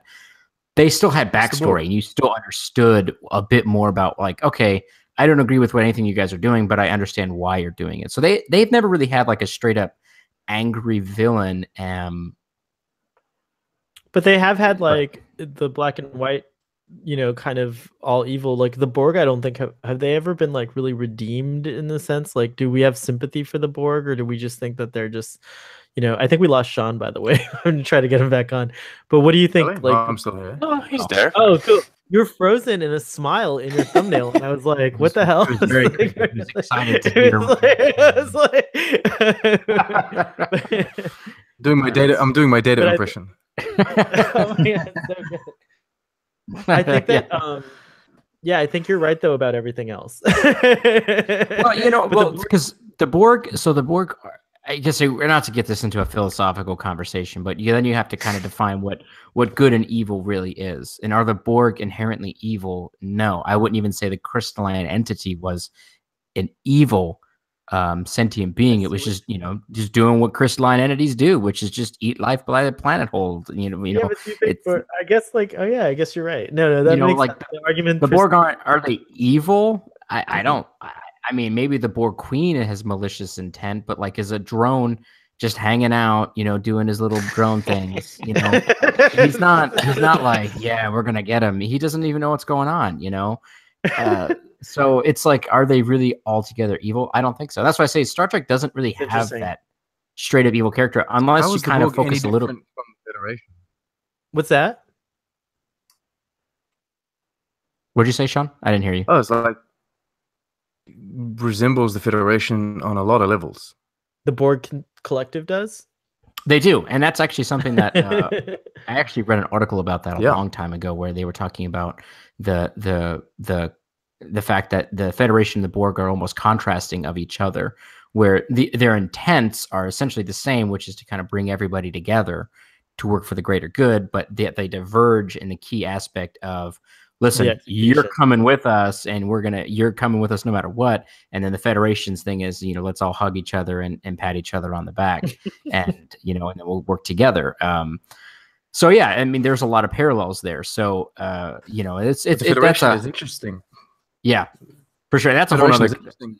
Sorry, go ahead. The Federation is interesting because they will come to you and say, "Hey, like, do you want to be part of the Federation?" So you're allowed to say no. Like, no, thanks. Right. And then they'll be like, well, do you want to trade or something? And so you can say no, and then they'll just forget about you and just leave you in a corner. And then they'll go on and doing whatever, but they'll spread to space around you. Right. They don't care. They'll just carry on spreading with all these other planets going around you. And if you don't, in another situation, if you don't respect the same ideals as the Federation, then they will straight up like just put a border or a neutral zone around you. Be like, nah. Or an embargo. Guys, we've got nothing to do with them. Yeah, and then just work around you. Sounds a lot like you're critiquing a country I live in. I know, but actually, I should say that you sound very much like Takuvma did in the first pilot episode. No, like, considering Federation colonizes every single rock it finds as well. Listen, they like colonies. Okay, don't hate on them. No, I mean, it's just the okay. I'm not saying Takuvma's he's a bad guy, but I understand where he's coming from. Right, and I would actually actually say that again, like with this conversation. I don't even know how we got on this conversation, but Takuvma is not. Yeah, I don't think Takuvma was inherently evil. I think that he looked at the situation and said, if we allow these Federation goons into our culture, we're going to lose it, which is exactly what would happen. By and large, the Klingon culture would go away. The ships would look different. They wouldn't wear the same uniforms. They wouldn't be able to speak. I didn't say they wouldn't be able to, but they would predominantly have to speak English because that's what everybody else is speaking on the Starfleet, And I mean, they would lose their culture, and it's a relatable concept of. I don't agree with his methods, but I understand what his point is, and it makes sense because that's what the Federation does. It's like General Cheng assimilates you. The Borg assimilates you. The Federation comes to your planet, and like once you've agreed to kind of be part of the Federation, then they'll be like, okay, well, we accept and nurture your culture, and you can continue having your culture, but this is the kind of ship that you're going to be using now, and this is better transporter technology, and this is a replicator. Right. And so you start implementing that, and then slowly but surely your cities and your culture becomes more and more Federation. I'm going to throw this out there. I really got to make this point real quick. And I think Gary's going to love this. Oh my God. I'm so excited. That is, there is, I think it's like the second or third episode of The Orville where the crazy alien dude, I don't remember any of their names. I don't. The crazy alien dudes. Yeah. They get pregnant. It's the predominantly male society, right? It's all men. They get pregnant, they hatch their kid, and then they say, now you need to perform a sex change operation on our kid. And the doctor and the captain refuses to do it because that violates Union or, in this conversation, Starfleet rules. We're not going to do it. So now you're violating their culture to a point where you're impressing your rules and guidelines onto what they do on their normal day-to-day life and their culture. And that's exactly the same kind of connection, which is like so to the point where they had to go all the way back to the planet, do a trial, because they were still trying to impress upon their union rules into their culture and their society. And I think that connects directly to the first episode of Star Trek Discovery, where they're like, if we let them in, we're going to lose who we are. Even if their intentions are good. Has come far enough. That's right. They've done enough. Even if their intentions aren't bad, which they inherently are not on either side. But it's like, yeah, I don't know. It's interesting ideas there, that the parallels of what the Federation really stands for. In the grand scheme of things, on like a full-blown galactic universal level, the Borg are simply trying to become the best possible life form that can exist.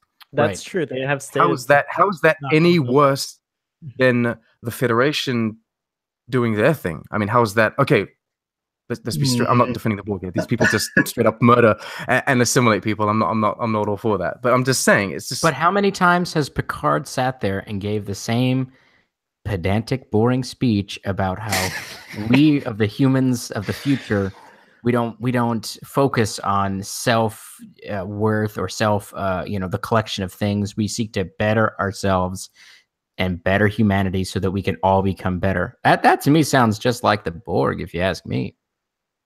Just saying. Well, he's the cutest in this.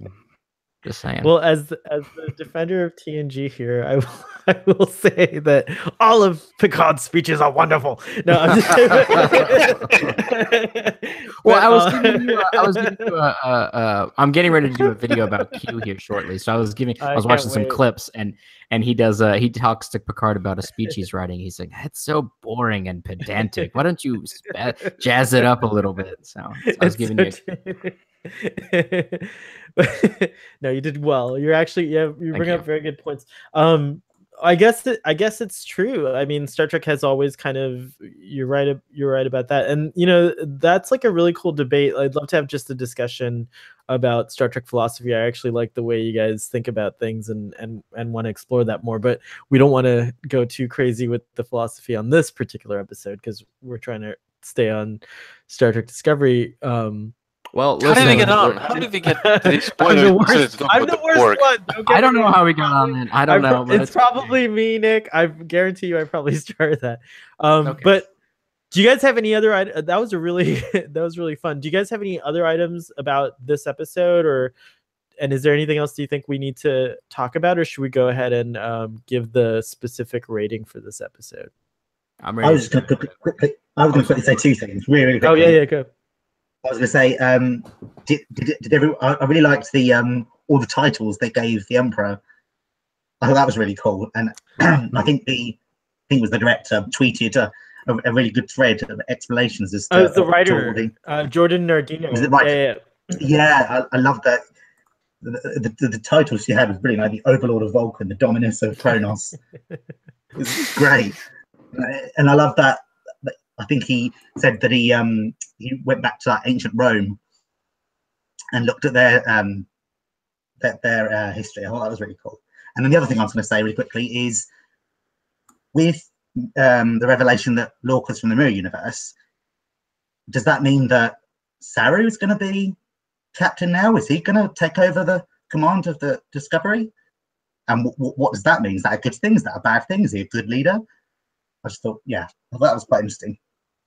For sure. Because we kind of seen his development as a leader throughout the episodes. From that very early one where he was looking up the names of previous captains and trying to ascertain what makes a good leader. And personally, I think he's a really good leader. So I think it'd be interesting if he became the captain of the Discovery. Yeah, no, he definitely will become a captain of the Discovery.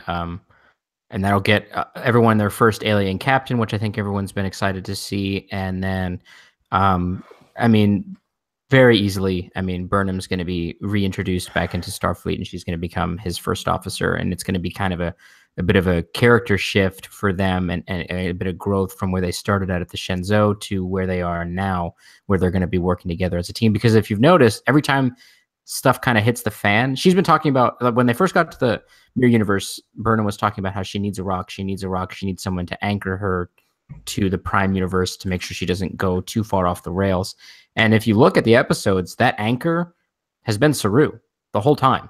Every time something gets too crazy, every time she needs advice, every time she needs inputs, every time she needs help, she whips out, I don't know how they're communicating. I mean, let's not even get into that discussion, but she whips out some device and they are able, and she talks to him and he's always able to provide input and support to her. And I think that that's going to be that dynamic is going to play out when he becomes captain. He's going to name her as his first officer, and that's how they're going to continue the show on. He'll be the captain on the bridge, and she'll be the first officer leading the away missions onwards into the show. That's just. I mean, I'm not trying to say like I'm predicting the future here, but like that seems to be pretty cut and dry, the easiest way to kind of go about it. So.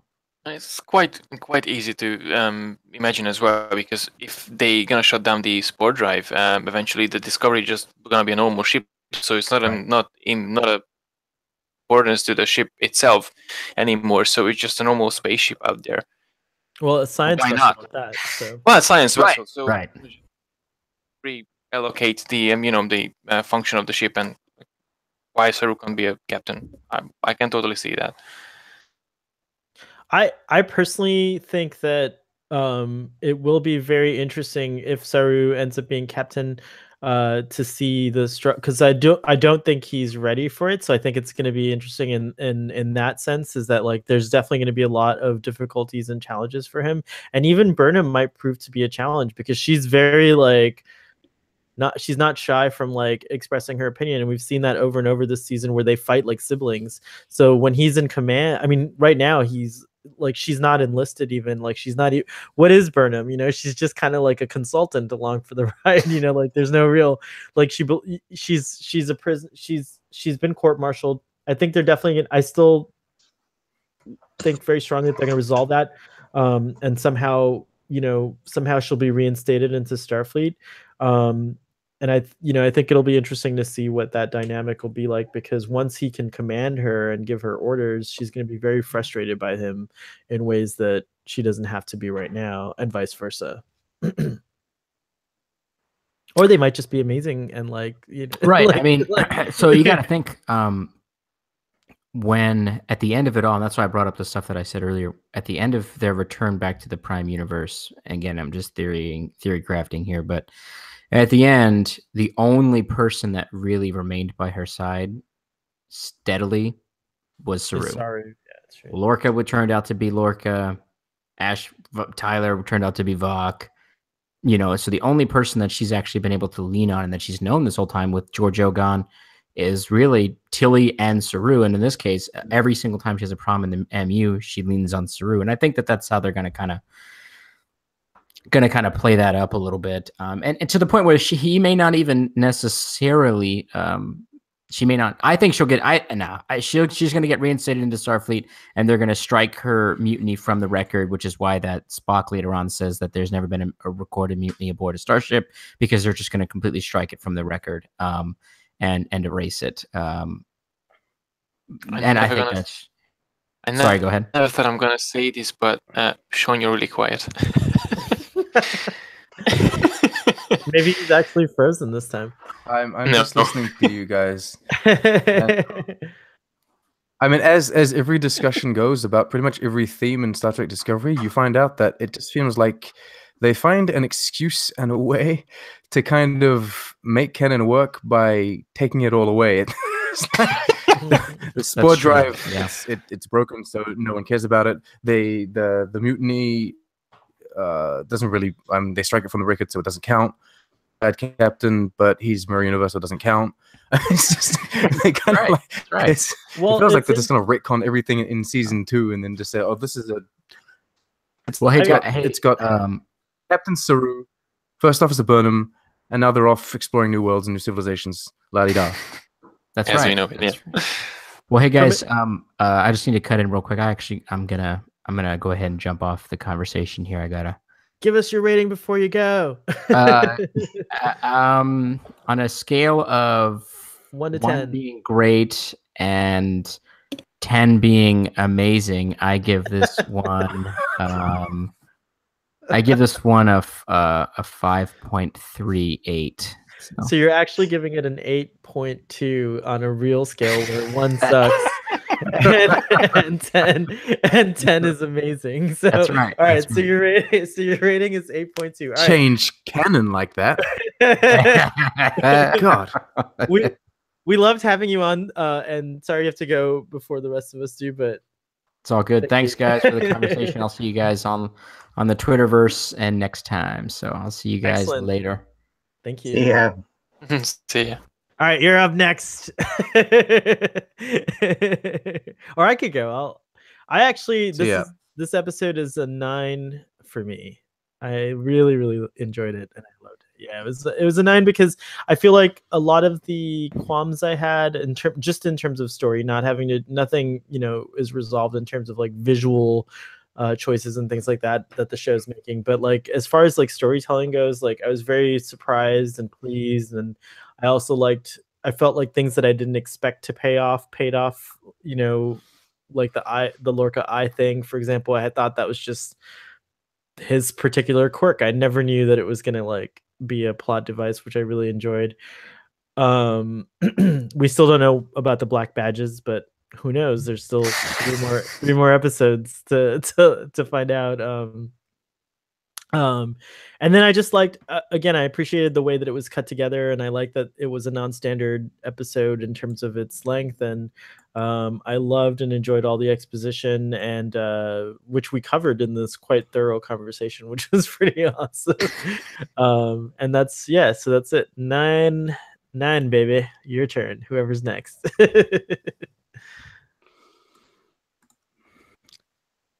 Who's that? Who's next? Is it me? You're next because you talked. I'll go last as usual. God. Okay. So me, then Rob, then Gary. 7.5. 7.5. Yeah, it Is that like that's up there with Lethe, right? I think. Lethe was like a 7, and the last 2 episodes were something like 8.5 and 8.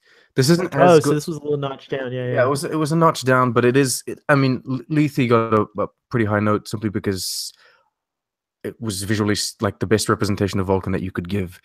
So that just blew me away. Very interesting episode. 7.5 is a very good rating. It's just not. It doesn't have that epic value to it.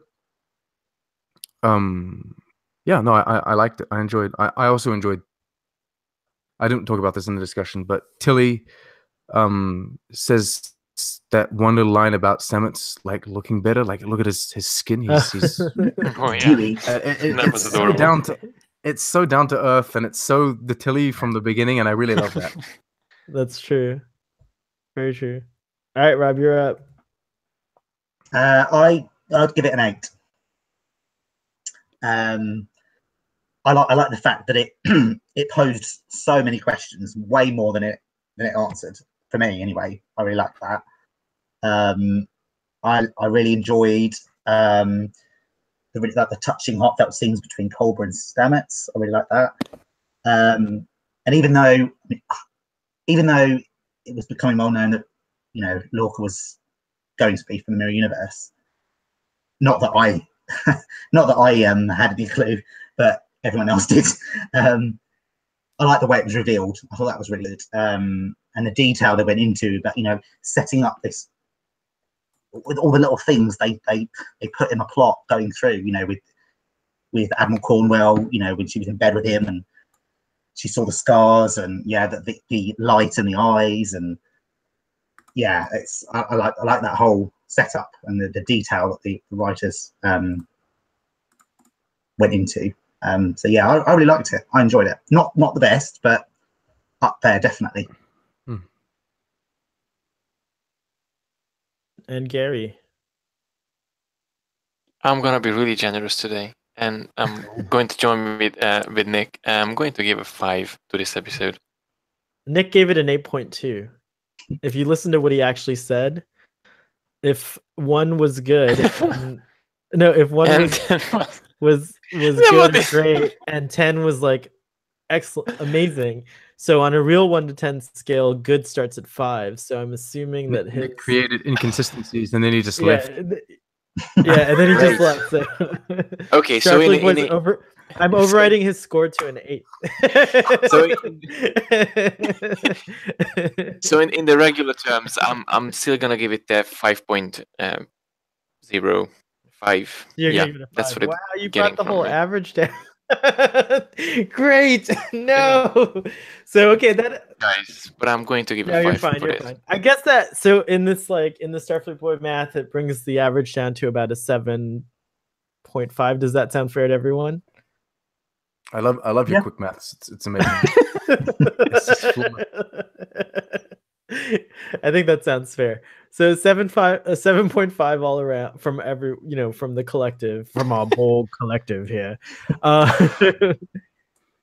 Nick's missing the best part. I just wanted to ask you guys, what did I liked this last episode of After Trek. I thought it changed, like it's almost like that show's kind of gone through an evolution as well. And I really liked it. And I liked kind of like the little the Trek explanations that they had in between and things like that. Have you guys seen the new did you guys watch this last episode with Jonathan Frakes and Yeah, it was really good.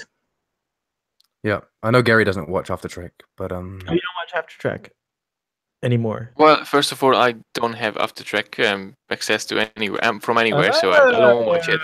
And as I said multiple times, Netflix? and It's not. I don't have a Netflix account anymore. Oh, that's that's one reason. And oh, you bet. to be fair, as I mentioned multiple times, you are my After Trek. I mean, this whole conversation is my After Trek. So I watch shows. They're brilliant and awesome, and it gives me more than enough to track good. And these conversation as well, they just put things back in my little head. So well, I know you're a fan of Jonathan Frakes, and I think he was really delightful, and he told a couple of fun stories, and I just like his whole demeanor and mannerism in general. I think Jonathan Frakes is the kind of man I'd like to grow up to be when I'm his age. I think Gary was saying there that he prefers us to Jonathan Frakes and Anthony Rapp. No, I know. He said this. He said this a few times. It's very humbling. I don't That's know what I'm going to so say. you get your beard back, and you're gonna be Jonathan Frakes from now on. The Frakes boy. There you go. They had those little explanations and trick explanations and what have you. They've had that from the very beginning. But I think what really made this episode of After Trek better is having like an old school. I tweeted about this a little bit, that they had an old school actor, Jonathan Frakes, and had a new Anthony Rapp. And so I never thought about it this way, but they found a way to compare those two characters in the way that they played against kind of like a double of themselves. And so they compared those filming techniques and what have you. And I think that is the dynamic. Yeah, that is the dynamic that is very good, and they should use that in After Trek more. They should bring, I mean, just to use the most obvious example, Sonequa Martin Green and Nichols, have them come in and being like so strong black female leads or characters, and then like have them compare that. Maybe Saru. So Doug Jones and Brent Spiner's Data, or even I think more apt would even be Michael Dorn, because of the crazy makeup he had to wear. I mean, you can find comparisons with a lot of characters, and I think that would be great because it really helps you tie in the new into the old. And also, what made this episode very heartwarming is Matt Myra's kind of relationship, if it is one, with Jonathan Frakes. I mean, he's always been a fan. You have that photo of him as a kid seeing Jonathan Frakes, and that's a cute photo. Yeah, it was really nice. It was really good. I really like the dynamic.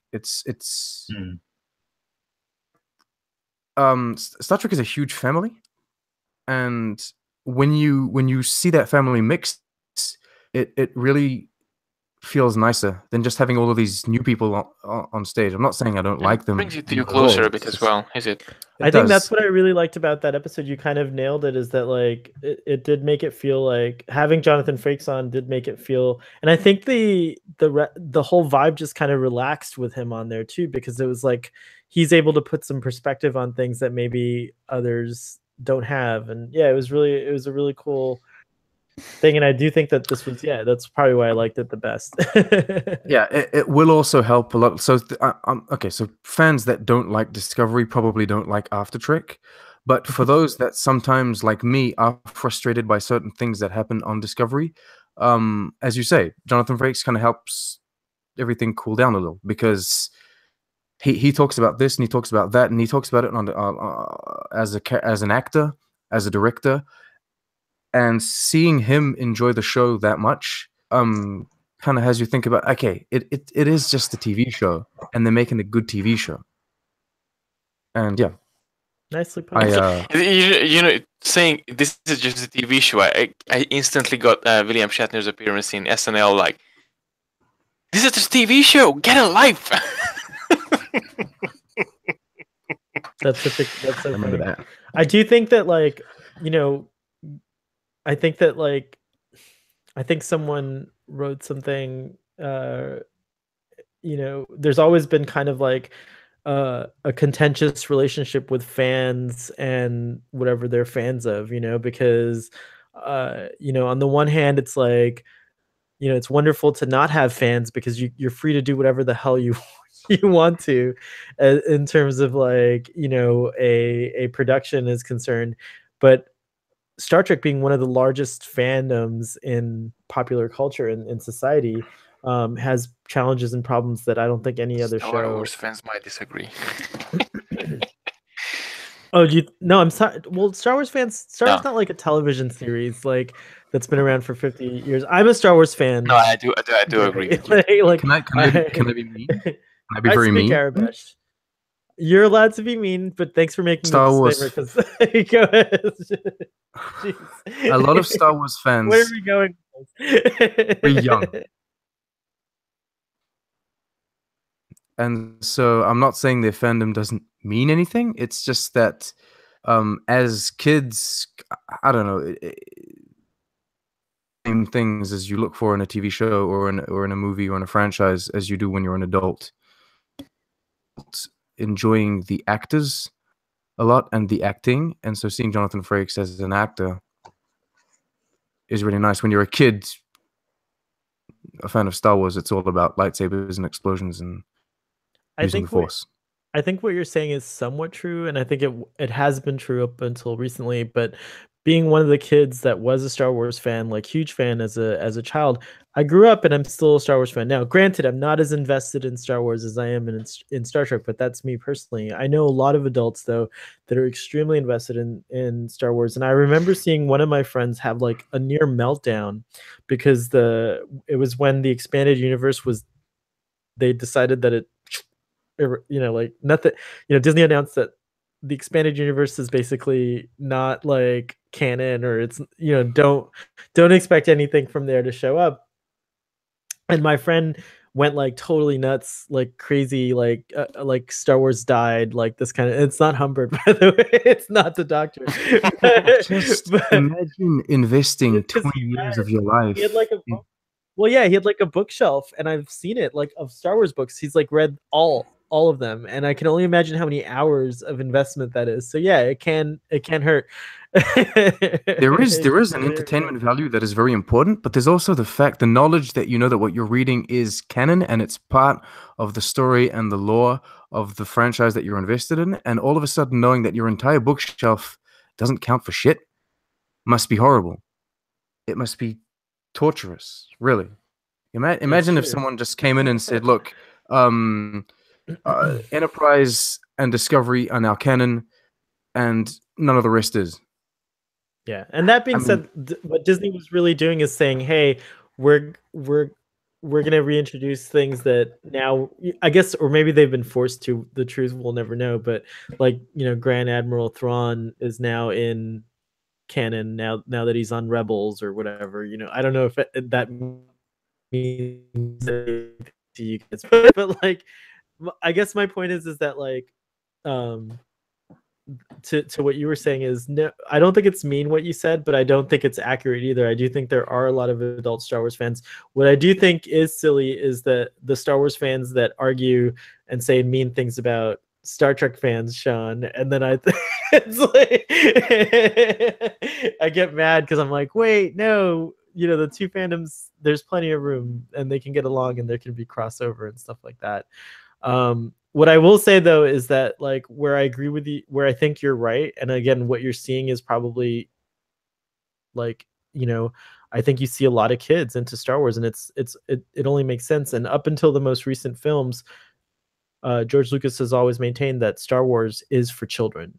That adults, you can get invested as much as you want to, but the target audience has always been children. I don't know if that's true anymore. I don't know if Disney sees it that way, but that's what. So you're right. The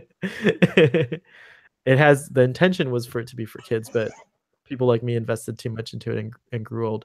Now, the same thing's happening with Discovery, though, in a sense. Like both fandoms are going through a similar growing pains because you now have the Disney Star Wars, which is the new vision, and we now have, even though CBS is a heritage, in terms of it's had Star Trek all along. Star Trek Discovery is totally new in a lot of ways, and it's stirring similar feelings. So I think the two fandoms have a lot more common.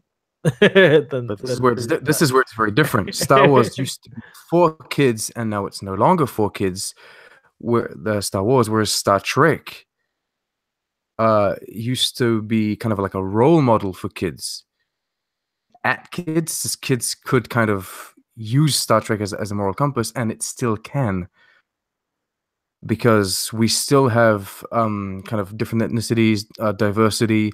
We still have, even though it's portrayed in a different way, because we have a Mirror Universe captain and the Mirror Universe, it's still about inclusion, diversity, and just optimism. Yeah.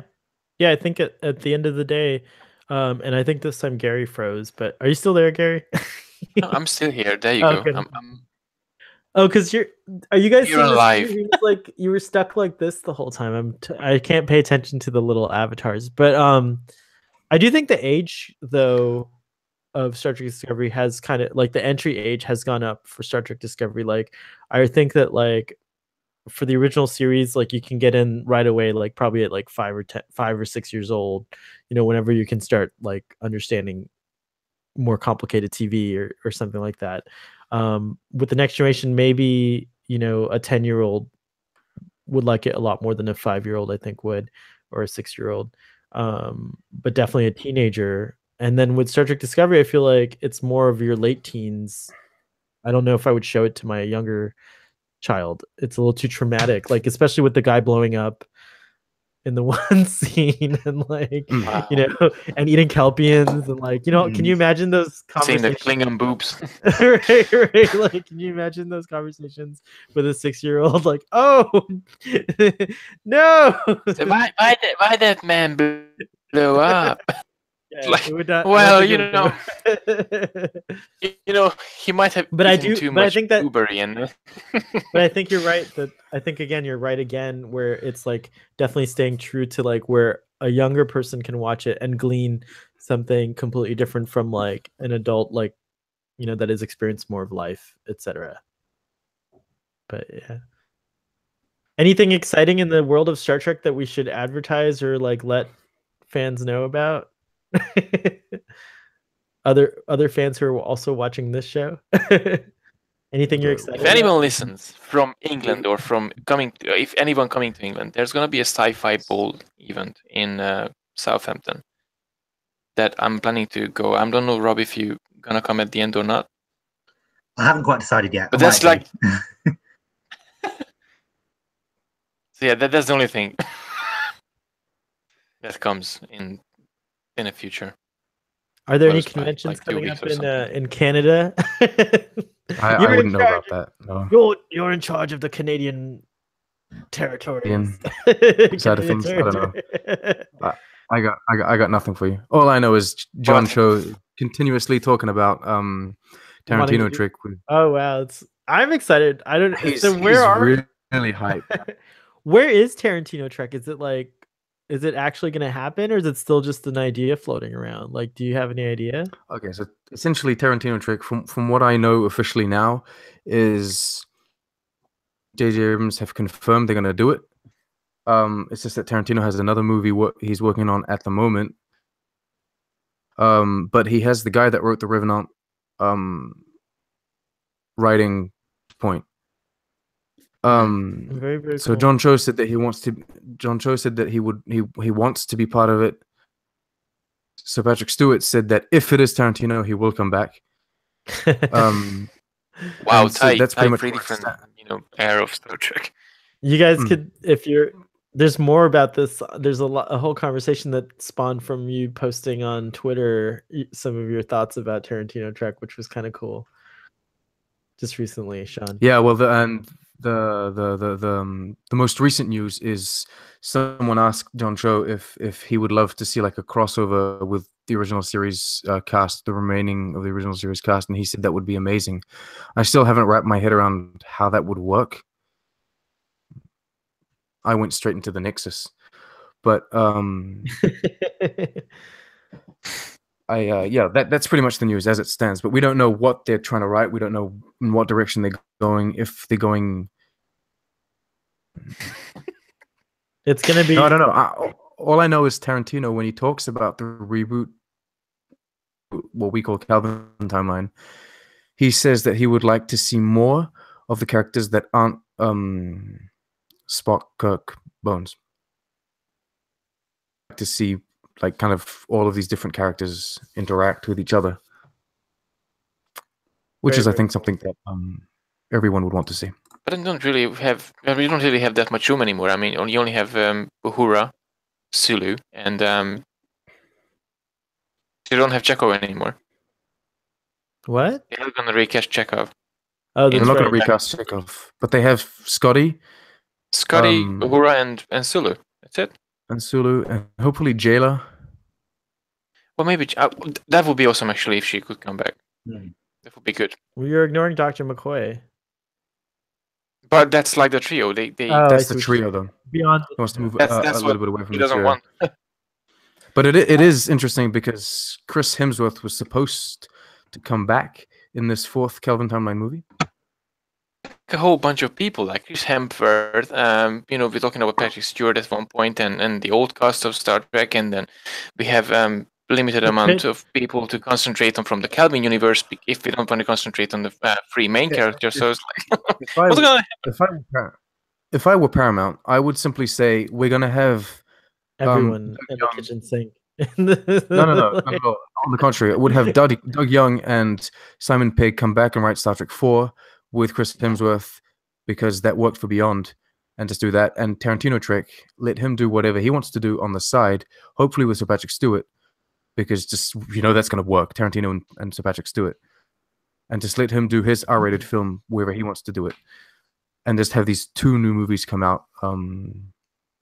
That's what I would do. Have the chance, you can actually enjoy one and then hate the other one, or you can enjoy both, or can you hate both?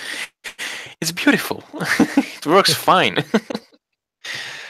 They were afraid that people wouldn't quite understand the difference between the Kelvin timeline and Prime timeline, why the series is taking place before Kirk, but not. I mean, people high up there kind of believe that we have trouble following all that. No one does. No one has trouble with that, especially in the world of like the internet and everyone making YouTube videos about all of this all the time. We all know exactly what's going on, when it's taking place, where it's taking place. So I would love to do movies. Interesting stuff. All right, gentlemen, I'm gonna wrap up this hangout. I think we've dragged the horse out to pasture, and now it's now it's time to shoot it. No, I'm just kidding. Sorry. Wow.